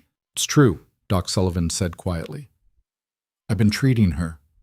On credit. Because I know you're good for it. But you can't pay because Voss won't pay you. That's the cycle he's created. Keep you desperate enough that you can't leave, but not desperate enough that you revolt. It's calculated. It's cruel. And it's been happening right under our noses. Why should we believe you?" Another voice. Older. Skeptical. "For all we know, you're working with Calder here, making up stories to cause trouble." Because I've lived here 40 years, Doc Sullivan said. Her voice had steel in it now. I delivered half your children, set your broken bones, sat with your dying parents. I've never lied to you before. I'm not starting now. The room went quiet. That kind of appeal carried weight. Personal history mattered in small towns. Trust was currency. Grainbeard rubbed his face. Even if this is all true, what are we supposed to do about it? Voss has guns, has money, has connections. We're just minors. You're 40 men, Rhett said. 40 men who know this town better than any hired gun, who have more reason to fight than someone pulling a paycheck. That's not nothing. It's not enough either. You saw what happened at the palace. Voss sent 7 men to kill 1. He's got resources we don't. He had resources. Past tense. 7 men at the palace. 4 of them walked away. 3 died. Another 6 at his office. I dropped 2. That's 5 dead. 4 who quit, and maybe 8 still loyal. Against 40 of you. The math changes. A man in the corner spoke up, older than most, scar across his cheek. You killed 8 of Voss's men today? 5 for certain, 3 more injured. Point is, he's running out of people willing to die for him, especially now that they know the Federals are coming. What Federals? The ones arriving tomorrow morning. I sent certified copies of Silas's evidence to a federal prosecutor, the territorial governor, and a newspaper. Even if something happens to the originals, the investigation's happening. Voss knows it. That's why he's desperate. That's why he's making mistakes. Grainbeard sat down heavily. So what do you want from us? I want you to stand up, go to the mining office, demand your back pay, demand to see the real ledgers, demand answers. Do it together. Do it loud. Make it so Voss has to choose between fighting all of you or cutting his losses and running. And if he chooses to fight, Rhett was quiet for a moment. Then we fight back. But I don't think he will. Men like Voss are bullies. They're strong when they're facing 1 person or 2, but 40, all demanding the same thing, all willing to stand their ground. That's not a fight he can win even if he kills every one of us. Because the story gets out. The Federals investigate harder. His whole empire collapses. The thin young man spoke again. My wife needs medicine. Real medicine. The kind that costs money we don't have. If there's even a chance Voss has been holding back what's ours, I'm in. I'm in, said another voice. Me too. One by one, men started standing. Not all of them, maybe half. But half of 40 was 20, and 20 was enough to start something. Grainbeard stood last. I'm Thomas. Tom. Been working these mines for 32 years. Seen a lot of men come through promising change. Most of them were liars or fools. He looked at Rhett. You might be both, but you're also the first person who's actually done something about Voss instead of just talking. So yeah, I'm in. Rhett nodded. Good. We need to move fast. Voss knows I'm still alive, knows I'm somewhere in town. He'll be organizing his remaining men. We need to get to his office before he fortifies it. What about weapons? Tom asked. Most of us got nothing but picks and shovels. That's enough. This isn't about killing anyone, it's about showing force. Showing that you won't back down. Voss's guns don't mean much if his men won't fire them. And most won't. Not at 20 angry miners demanding what they're owed. A man near the bar stood up. He had the weathered look of someone who'd spent his whole life underground. What about the ones who will fire? What about the true believers? I'll handle them, Rhett said. It came out colder than he intended. He was tired, hurt, running on fumes and fury. The violence of the day sat heavy on him, but he couldn't afford to acknowledge it yet. Later, after this was done. If he survived. They filed out of the Silver Bell's basement like soldiers going to war. 20 men who'd been beaten down so long they'd forgotten what standing tall felt like. Doc Sullivan walked with them. So did Rhett, the shotgun heavy in his hands. The street was dark. A few torches burned in the distance where Voss's men were still searching for him, but this part of town was quiet. Forgotten. The perfect place to gather without being seen. Tom fell in step beside Rhett. You really think this will work? Honestly? I don't know.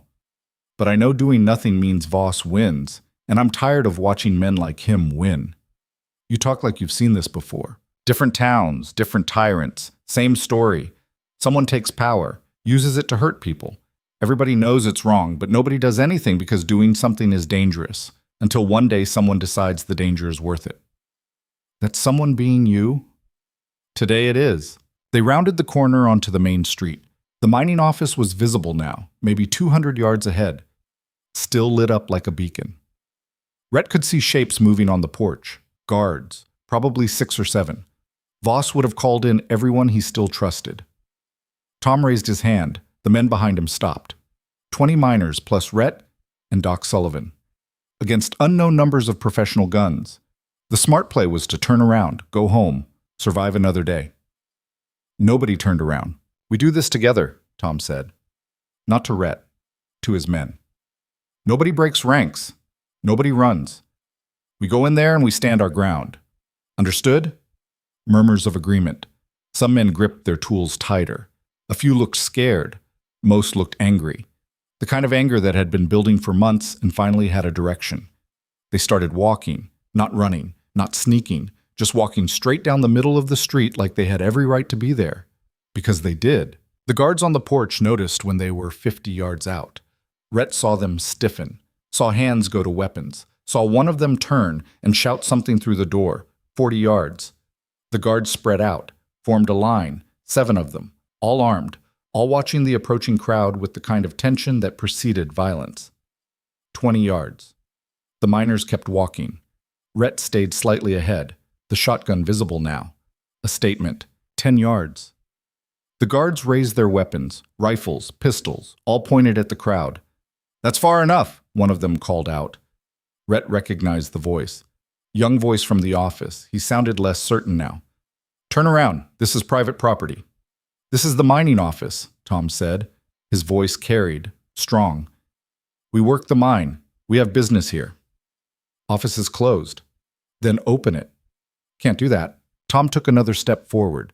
So did the men behind him. 20 people moving as one. "We're here to see Mr. Voss. We're here to discuss our wages, our contracts, our working conditions. That's our right. Come back in the morning, during business hours. We've been coming back for 6 months. Always some excuse, always some delay. We're done waiting." Young voice looked uncertain. He glanced at the other guards. They looked equally unsure. Probably hadn't signed up to shoot unarmed miners. That was different from shooting a lone gunman. That had consequences.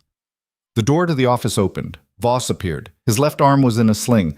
Blood had seeped through the bandage. His face was pale, but his eyes were sharp. He'd cleaned up since the shooting, changed clothes, looked almost respectable if you ignored the wounded shoulder. "Gentlemen," he said. His voice was smooth, practiced. The voice of a man used to controlling rooms. "This is unexpected. What seems to be the problem?" "You know the problem," Tom said. "You've known for 6 months. We want our pay." "I understand your frustration. The mine's been operating at a loss. You know that. I've been transparent about our financial difficulties." "You've been lying," Rhett said, loud enough for everyone to hear. "The mine's been profitable. You've been cooking the books and pocketing the difference. Silas Boone documented everything. Federal prosecutors have the evidence. They'll be here tomorrow." Voss's expression didn't change, but something flickered in his eyes. Calculation. "Mr. Calder, still alive. I'm impressed. And still spreading your conspiracy theories, I see. Not theories, facts. You want to deny it? Show us the real ledgers, the production numbers, the yields from the past 3 years. Let these men see the truth. The ledgers are confidential business records. I don't have to show you anything." Tom stepped forward. "You do if you want us to keep working. You do if you want this mine to operate. You do if you don't want 40 men walking off the job and telling every newspaper in the territory why." Voss smiled. It was thin, tired. "You think you have leverage here? You think making threats is going to help?" He gestured to the guards.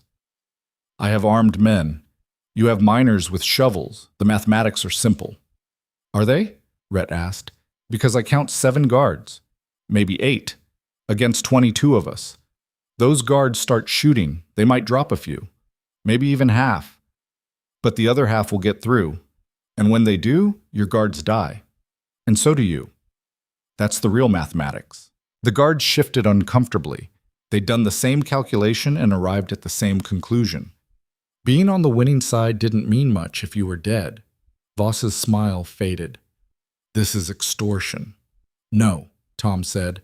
This is 20 men asking to be paid for work they've already done. That's not extortion, that's collection. Someone in the crowd has shouted, "We want our money!" Others picked it up. The chant built, not organized, not elegant, just raw, angry.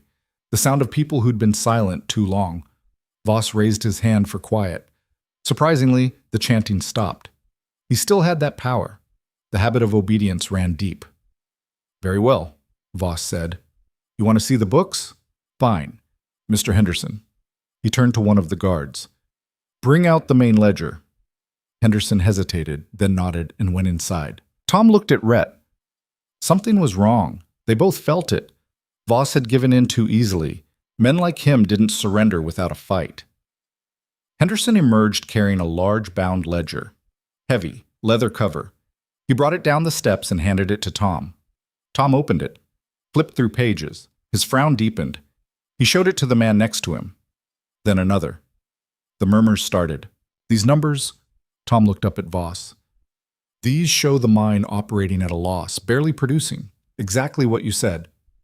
"Because that's the truth," Voss said smoothly. "I've been honest with you from the beginning. The mine is dying, has been for years. I've kept it operating as long as I could, but the silver's running out. That's not fraud, that's geology." Rhett's jaw tightened. "Of course. The ledgers." Voss had prepared for this. Had a clean set ready to show. Numbers that looked legitimate. That told the story he wanted told. "These are fake," Rhett said. "They're certified by an independent accountant," Voss replied. "His signature is on every page. You're welcome to verify." Tom looked confused. The other miners, too. They'd come looking for proof and been handed what looked like proof of the opposite. The certainty was draining out of the room. Rhett stepped forward, took the ledger from Tom, flipped through it. The pages were good, professional, the kind of forgery that costs money to create, but forgeries nonetheless. "Where are the production reports?" Rhett asked. "The daily yields, the assay results. This ledger shows totals, but not the underlying documentation." "Those are in storage. I'm not digging through 10 years of paperwork at this hour." "Convenient," Voss's smile returned. "Convenient? You storm my office with an armed mob, demand to see my records, and when I provide them, you call me a liar?" "Gentlemen," he addressed the crowd now, "you've been misled by a dangerous man. Rhett Calder is wanted for murder. He's killed multiple people today. He's trying to create chaos to cover his crimes. Don't let him use you." The crowd was wavering. Rhett could see it. The anger was still there, but doubt had joined it. When people were tired and desperate, they wanted simple answers. Voss was offering them one. The mine was dying. Not because of greed or fraud, just bad luck. Nobody's fault. It was easier to believe than the alternative. "This is a waste of time," one of the miners said. He was already turning to leave. "We came for answers, got them. Let's go home." Others started to follow. The moment was slipping away. Rhett's hand tightened on the shotgun. He could force this, put the gun to Voss's head, demand the real books, but that would make him exactly what Voss was claiming, a violent criminal. And it wouldn't change minds. Doc Sullivan stepped forward. "Wait." Everyone stopped. She walked to the porch steps, looked up at Voss. "You said the mine's been operating at a loss," she said. "Barely producing." "That's correct." "Then why did you try to kill Silas Boone? If your books are clean, if you have nothing to hide, why lock an old man in a building and set it on fire?" Voss's expression flickered, just for a second. "I did no such thing. That was an accident, a tragic accident." "Liar." The word came out flat, cold. "I've known Silas for 20 years. He's meticulous, careful. The idea that he'd accidentally start a fire is absurd. And I saw him tonight, saw the rope marks on his wrists, saw the bruises on his arms. Someone tied him up, left him to die. If that's true, it wasn't me. Perhaps Calder did it, tried to eliminate the one witness who could contradict his story." "Rhett pulled him out of the fire," Doc Sullivan said. "Nearly died doing it. Why would he save someone he'd tried to kill?" "Theater. To make himself look heroic." Doc Sullivan shook her head. "You're desperate. I can hear it in your voice. See it in the way you're standing. You're wounded, scared, making up stories because the truth is catching up to you." She turned to the miners. I've treated most of you, your children, your wives. When have I ever lied to you? Never, Tom said quietly. Then believe me now. Voss is lying. His books are fake. His story is fake. And if we walk away tonight, he wins. The Federals will arrive tomorrow and find what? A town that believed his lies, that chose comfortable fiction over hard truth. Is that who we are? The crowd shifted. The doubt was still there, but so was something else. Shame. The recognition that they'd almost taken the easy way out. The thin young man spoke up. My wife's dying because I can't afford medicine. If there's even a chance Voss has been stealing from us, I need to know. I need to see those production reports, the assays, all of it. Not tomorrow, tonight. I want to see them too, another miner said. Me too. The momentum was building again. Voss could feel it. His jaw tightened. You have no right to demand private business records, he said. His voice had an edge now, the smooth facade cracking. We have every right, Tom said. We're not just workers. We're stakeholders. Our labor built this operation. Our sweat. Our blood. You want to tell us it was all for nothing? Fine, but prove it. Show us everything, or admit you've been lying. Voss looked at his guards. They looked back. The calculation was happening again. Fire on the crowd or stand down. 7 against 22. Even if they won, they lost. This is sedition, Voss said. Insurrection. I'll have every one of you arrested. With what authority? Rhett asked. The sheriff you own? The one who'll be investigated along with you when the Federals arrive? Good luck with that. Voss's face had gone from pale to red. Fury barely contained. He was cornered, and he knew it. Men like him didn't handle corners well. Fine, he spat. You want to see the records? Henderson, bring everything. Every file, every report. Let these fools bury themselves in paperwork. Let them see how little they understand about running a business. Henderson looked uncertain. Boss, the real files are, I know where they are. Bring them, all of them. Henderson went inside.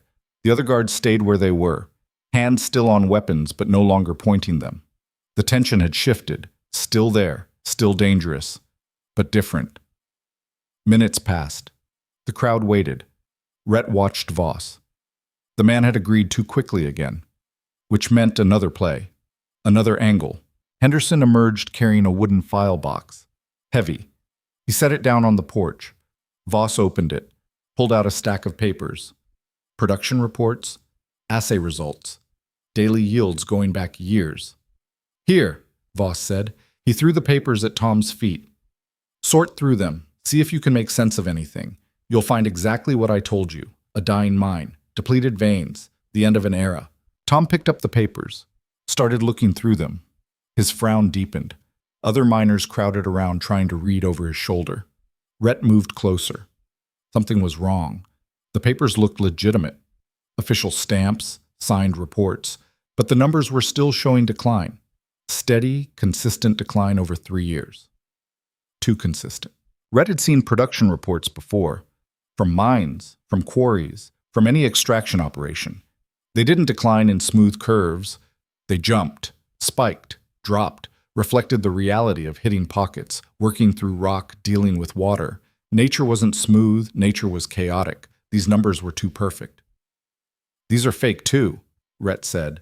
They're signed by geologists, Voss shot back, certified professionals. Professionals you paid. Just like you paid the accountant who signed those ledgers. Prove it. And there it was, the challenge. Prove the forgery. Prove the conspiracy. Without the originals that had burned in the processing building, without Silas's meticulous documentation, all they had were copies that could be dismissed and Voss's prepared fabrications. The crowd was wavering again. Tom looked exhausted. The fight was draining out of them. They'd come ready to confront a villain and found paperwork instead. Complexity. Ambiguity. The things that killed revolutions. Rhett looked at the mining office, at the windows, at the structure itself. An idea formed. Terrible. Dangerous. Probably stupid. But it might work. You know what I think? Rhett said. He was talking to the crowd now, not to Voss. I think the real records are still in there, in a safe, or a hidden room. Somewhere Voss thought they'd never be found, because men like him keep insurance, keep proof, in case they need it later. You're guessing, Voss said. Am I? Then you won't mind if we look. This is my property. You have no legal right. We're past legal rights, Tom interrupted. His voice had changed, harder. He'd made a decision. You've hidden behind legality for 3 years while we starved, while our families suffered. No more. He looked at the other miners. We're going in. We're searching this place top to bottom. Anyone want to stop us? The guards looked at Voss. Voss looked at the crowd. 22 angry men who'd crossed a line they couldn't uncross, who'd moved from asking to demanding to taking. You're making a terrible mistake, Voss said quietly. Wouldn't be the first time, Tom replied. The miners moved forward, not running, not charging, just walking, determined. The guards stepped aside. They were hired help, not believers. When the math turned bad, they followed their instincts, and their instincts said survive. Rhett followed the crowd into the building. Voss watched them go. His face was unreadable now. The anger had been replaced by something else. Acceptance, maybe, or calculation. Men like him always had another move. The question was what it would be. Inside, the miners spread out, opening drawers, checking cabinets, looking for the truth they knew had to be there. The building creaked under the weight of 20 people searching simultaneously, paper scattered, furniture moved, the organized facade of a business operation dissolving into chaos. Rhett went straight for Voss's office. The desk was still there, the safe in the corner, the maps on the wall.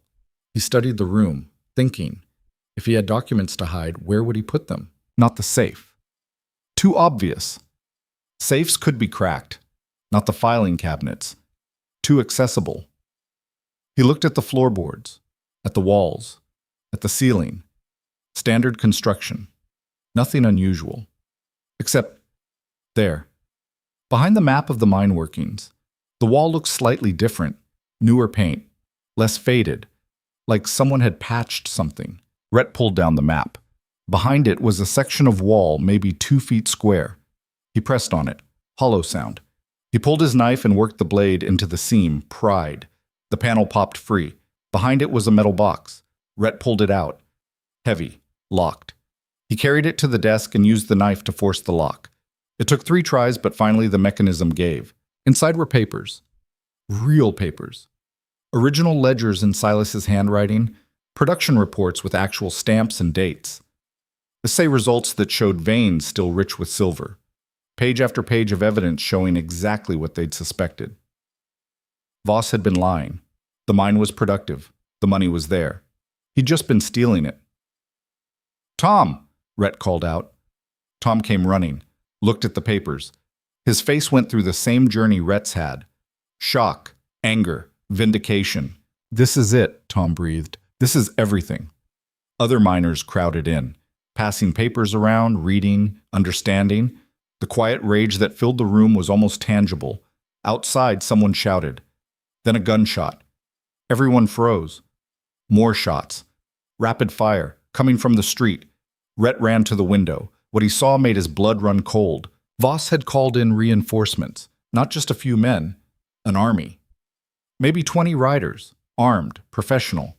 They'd formed a perimeter around the building, trapping everyone inside, and Voss stood in the middle of them, his wounded arm forgotten, his face lit with triumph. Gentlemen, he called out, loud enough to carry through the broken window. I gave you a chance to walk away. You chose poorly. Now we do this my way. Rhett's mind raced through the options. 20 armed riders outside, 22 miners inside with picks and shovels. 7 of Voss's original guards still in the building somewhere. The math was impossible. Even with the shotgun and his pistol, even with surprise and desperation, this was a slaughter waiting to happen. Tom moved beside him at the window. His face had gone gray. We're trapped. Yeah. What do we do? Rhett looked at the metal box on the desk, at the evidence they'd found. We make sure this matters. Whatever happens next, these papers get to the Federals. That's the mission now. How? We're surrounded. Not completely. There's always a way out. Just have to find it. Rhett turned from the window. Back door, where is it? One of the miners spoke up. Loading entrance. Other side of the building, but they'll have it covered. Probably. What about the roof? Roof access from the 2nd floor, ladder goes up to the storage attic. Rhett grabbed the metal box, shoved it at Doc Sullivan. You're getting out of here, taking this with you, getting it to safety. She stared at him. How exactly am I supposed to do that? I'll create a distraction. You go through the back, move fast, don't stop, get to your office, lock yourself in with Silas. When the Federals arrive in the morning, you give them everything. And you? I'll figure something out. That's not a plan. That's suicide. It's the best option we have. Rhett looked at Tom. Get your men ready. Windows, doors, anywhere they might try to force entry. Don't shoot unless you have to. Make noise. Make them think we're more prepared than we are. Tom nodded. Started organizing. Men moved to positions. Some grabbed furniture to barricade the doors. Others found tools that could double as weapons. The fear in the room was thick, but so was determination. They'd crossed too many lines to go back. Outside, Voss's voice rang out again. You have 5 minutes to send out Calder and the papers. Do that. The rest of you walk free. My quarrel isn't with working men doing what they're told. It's with thieves and agitators. He's lying, someone muttered. Of course he's lying, Rhett said, but he's also buying time. Probably waiting for something. More men. Better position. We need to move before he's ready. He went to the back of the building, found the loading door Tom had mentioned. It faced an alley. Through the window beside it, Rhett could see 2 riders stationed at the far end. Watching. Waiting. Not a full blockade, but enough to be a problem. Rhett checked his ammunition. 3 shells in the shotgun, 1 round in his pistol, 4 shots total, not enough to fight through 20 men, but enough to create chaos. He went back to the front office, found lamp oil, 2 full cans. He poured 1 across the floor of the main room. The smell was sharp, immediate. Miners backed away from it. What are you doing? Tom asked. Creating options. Voss wants to force us out. We force him to react instead. Rhett looked at Doc Sullivan. When I light this, you run. Don't look back. Don't hesitate. Just run. This is insane. Yeah, but insane's all we have left. He moved to the window. Voss was still out there, surrounded by his hired army, looking confident, looking like a man who'd already won. Rhett raised his voice. Voss, you want to talk? Let's talk. Voss turned. Even from this distance, Rhett could see the smile. Running out of time, Calder. 4 minutes now. I've got a counteroffer. You let these miners walk. They're not part of this. They were just looking for their wages. That's between you and me. Everything's between you and me, but you made it bigger when you brought them into it. Now they're accomplices, witnesses, liabilities. So you're planning to kill all of them? 20 men? That's not a cover-up. That's a massacre. Even your connections can't make that disappear. Voss's smile didn't fade. Who said anything about killing? I'm offering mercy. They walk out, hand over Calder and the stolen property. Nobody else has to die tonight. Stolen property? Rhett held up the metal box so Voss could see it. You mean the evidence of your fraud? The real ledgers? The documents that prove you've been stealing from these men for 3 years? The smile cracked. Just a little. Those are private business records, taken illegally from my office. These are proof. Proof that's going to the federal prosecutors whether you like it or not. Whether I live or die, whether any of us make it through tonight, the truth's already out, Voss. You just haven't accepted it yet. 3 minutes. Rhett turned to the miners, kept his voice loud enough for everyone to hear, inside and outside. You wanted to know why I came to Red Rock, why I walked into that saloon knowing it was a trap, why I didn't just mail the evidence and run. It's because information without testimony is just paper, numbers without faces. The Federals would investigate, sure, maybe even file charges. But Voss has money, has lawyers, has time. He'd drag it out for years. Most of you would be dead or gone before it resolved. And he'd probably walk. He paused. Let that sink in. But if we stand here tonight, if we look him in the eye and refuse to back down, if we make him choose between walking away and committing a crime so big, even his money can't buy silence, that changes everything. That's not just evidence, that's testimony, that's witnesses. That's the kind of story that newspapers print and juries remember. Tom's voice was quiet. You're asking us to die for a story. I'm asking you to live for the truth. There's a difference. Outside, one of Voss's riders called out, Time's up, boss. What do you want us to do? Voss was quiet, calculating. He'd expected fear, expected surrender, The fact that 20 miners were still standing inside, still defiant, had changed his math. "Burn them out," Voss said finally. "Torch the building. Anyone who runs, take them alive if possible, dead if necessary." The riders moved, some dismounted, started gathering material, dry wood from the surrounding buildings, cloth, anything that would burn. Rhett struck a match. "What are you doing?" Tom grabbed his arm. "Beating them to it." Rhett dropped the match onto the lamp oil he'd poured. Fire raced across the floor. Not a big fire yet, not dangerous, but growing, and more importantly, making smoke. Thick black smoke that would be visible for miles. "You just trapped us in a burning building." "No. I made it so Voss can't control the narrative. His men torched this place. It's arson, murder. But if it's already burning when they arrive, if it looks like an accident, if the story's confused, that's reasonable doubt. That's his lawyers saying maybe the miners started it. Maybe Calder did. Maybe it was an accident. Confusion is our friend right now." The smoke was billowing now, pouring out the broken windows, rising into the night sky like a signal flare. Doc Sullivan coughed. "We need to leave, now." "Back door, go." Rhett handed her the metal box. "Stay low, move fast." "And Doc?" He caught her eyes. "Thank you for choosing the hard right over the easy wrong." She nodded. Didn't waste time with goodbyes. Just ran. Rhett watched her disappear down the hallway. Then he turned to the miners. "Anyone who wants out, go with her. No shame in it. You've already done more than most would."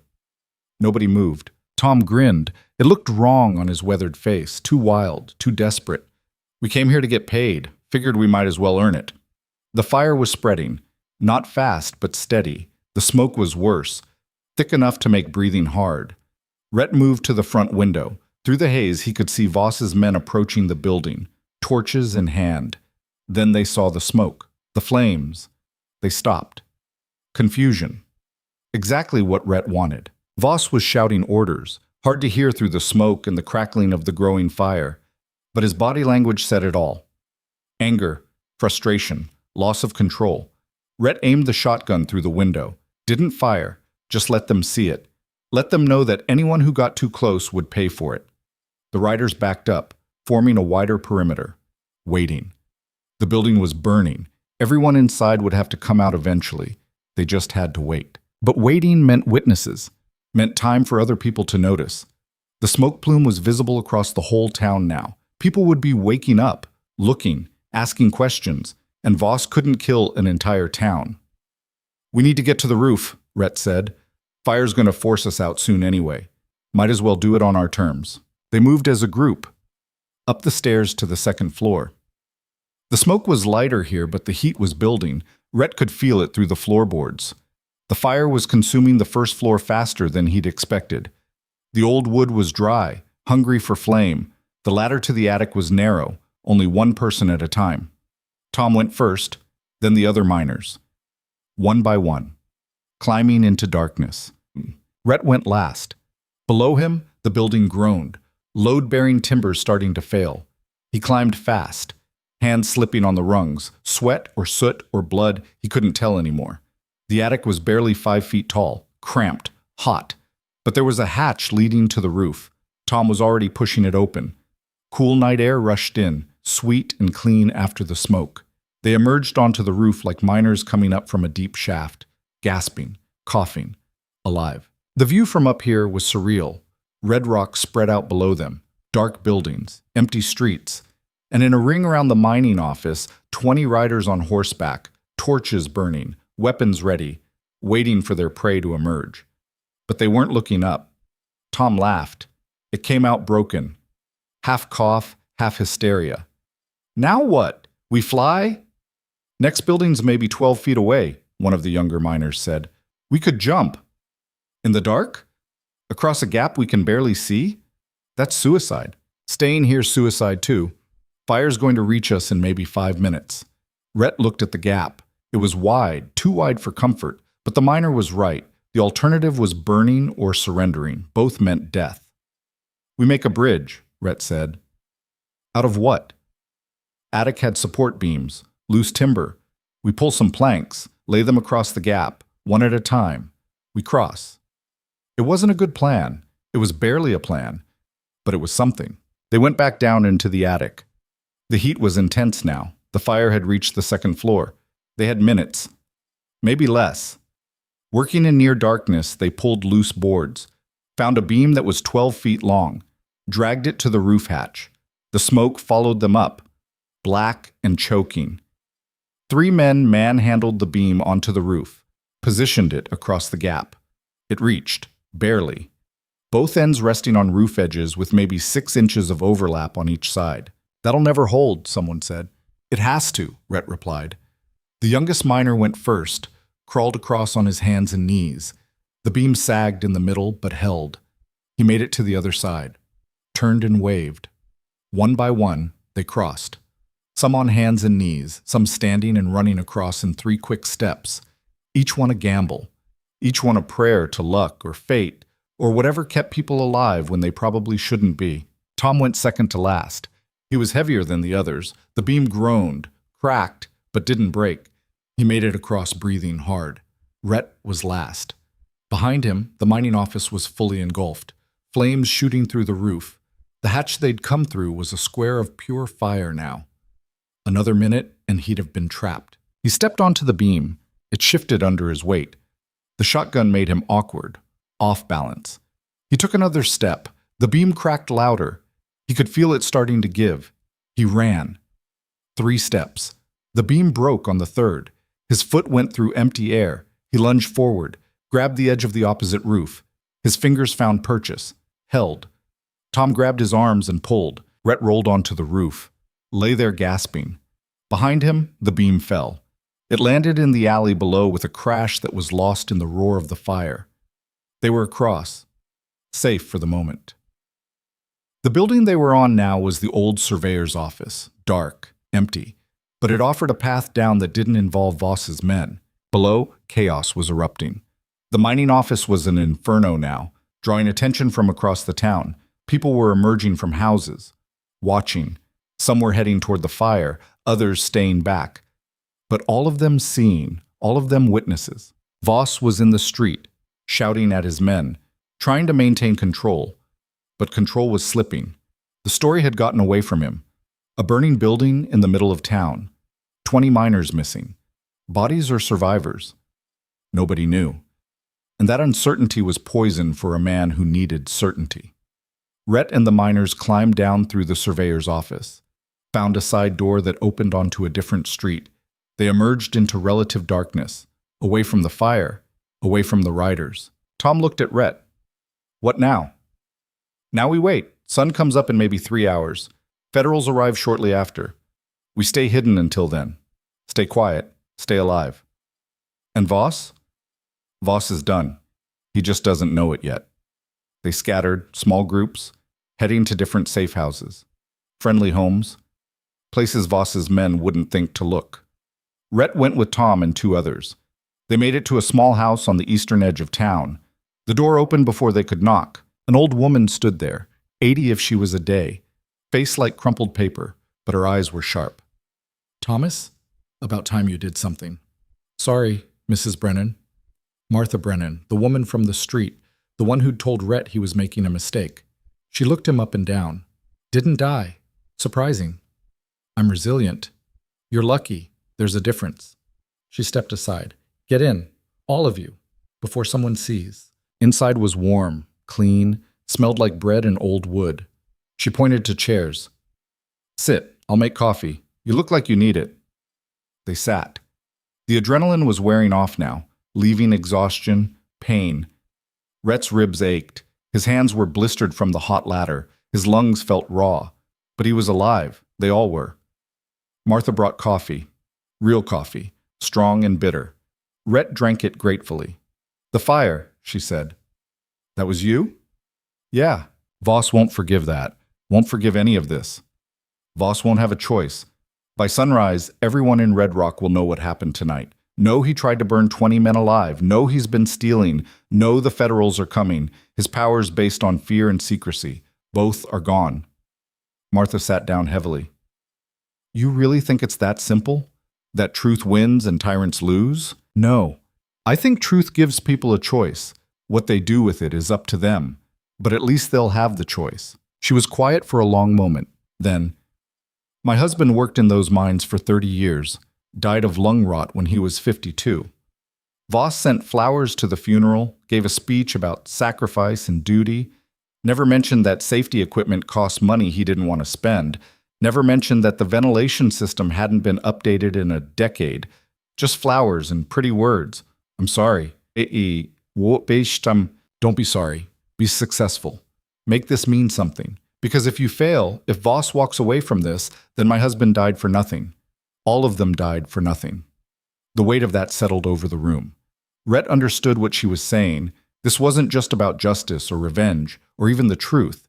It was about meaning, about whether suffering had purpose or was just random cruelty inflicted by powerful men on powerless victims. Outside, the night continued. The fire burned. Voss's men searched.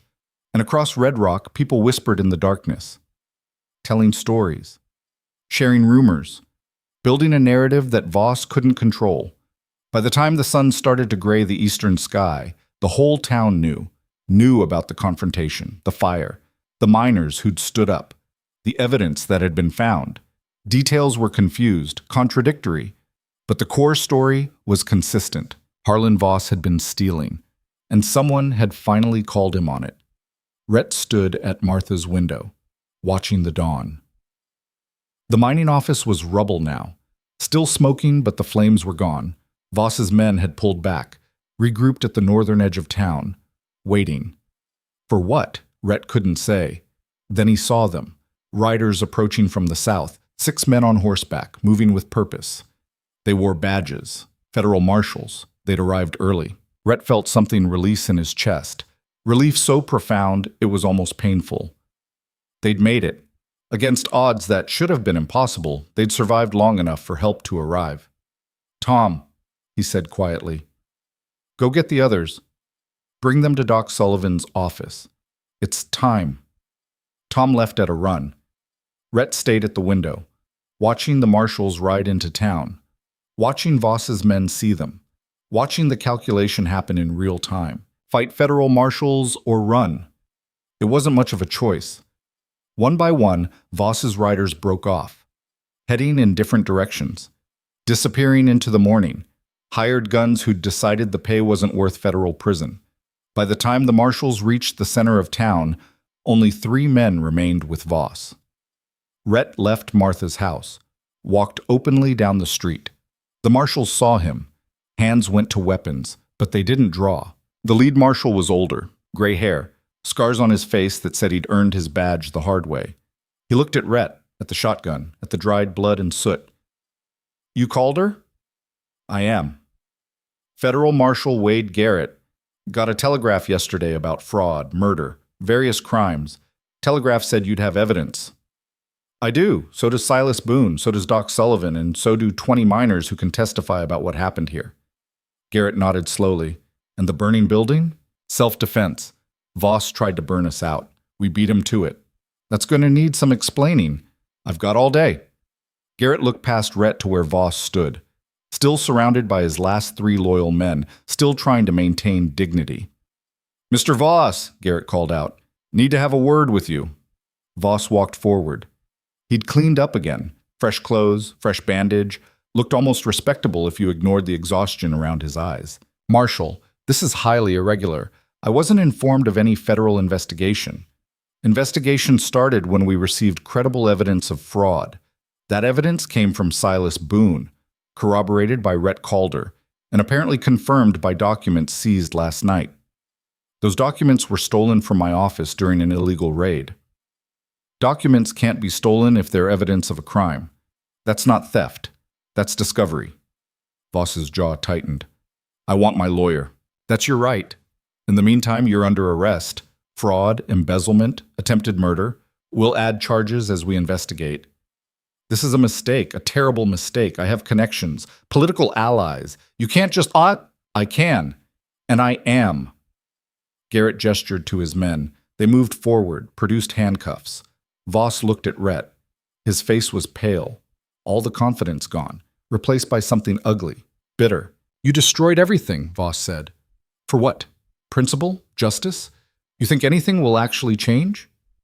Rhett was quiet for a moment. Then, maybe, maybe not. But at least people will know the truth. At least they'll have a choice. That's more than they had yesterday.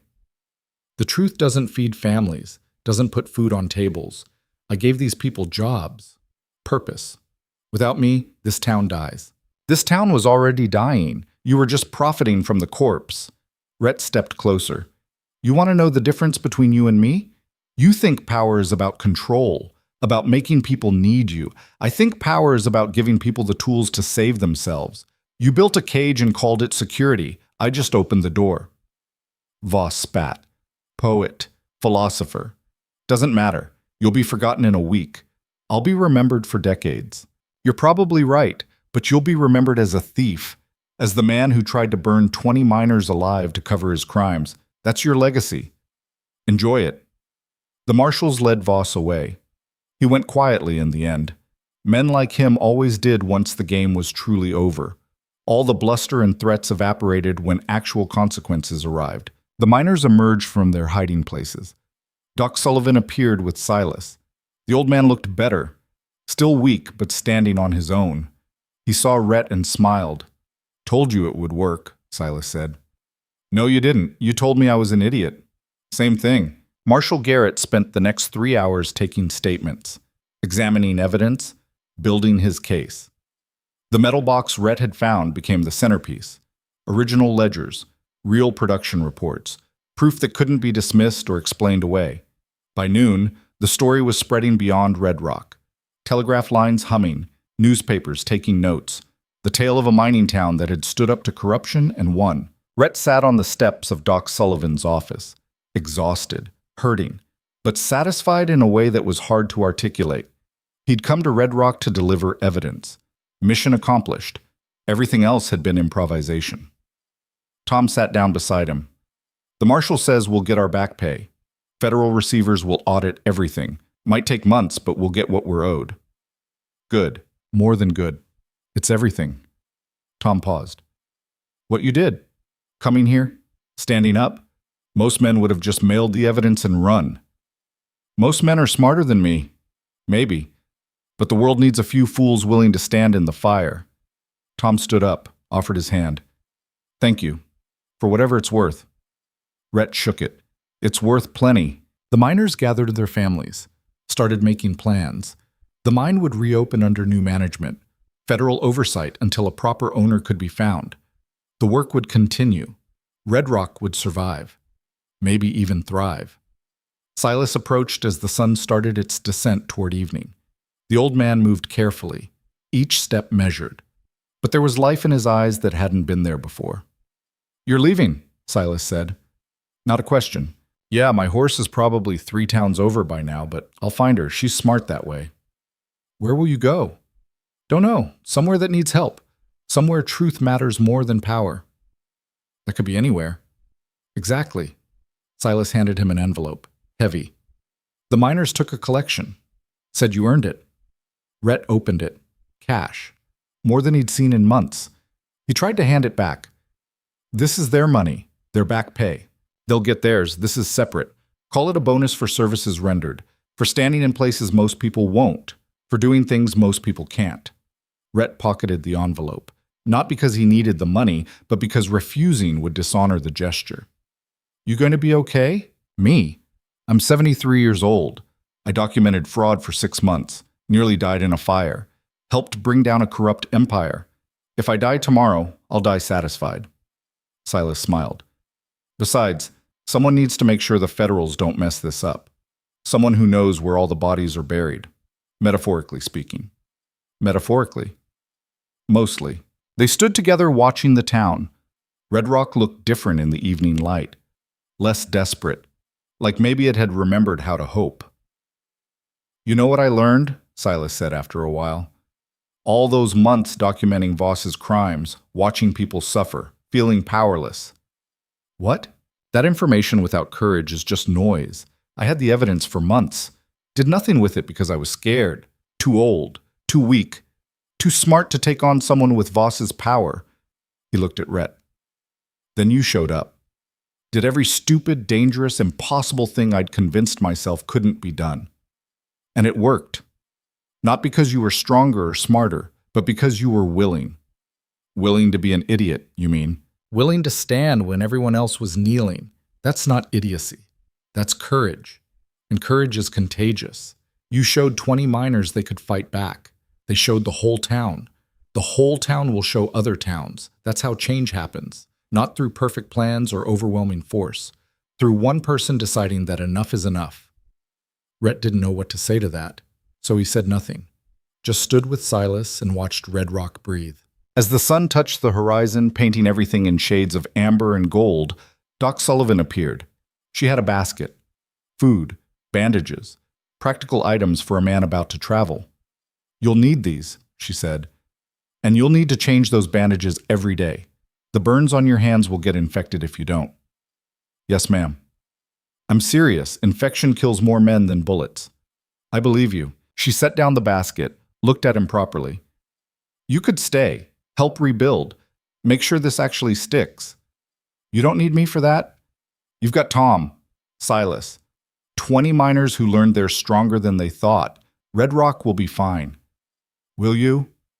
It was a good question. Honest. Rhett thought about it. "Don't know," he said finally. "I've spent a lot of years moving from place to place, fighting other people's battles, leaving before I have to watch the aftermath. It's easier that way. Less complicated."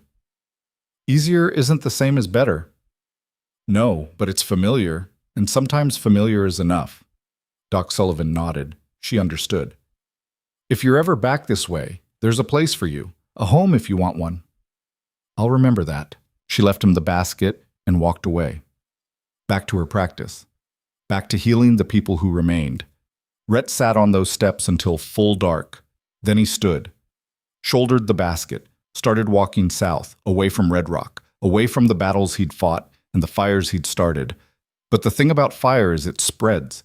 The story of what happened in Red Rock would travel, would reach other towns facing their own tyrants, would give them the same choice Rhett had given the miners. Kneel or stand, accept or fight, survive or live.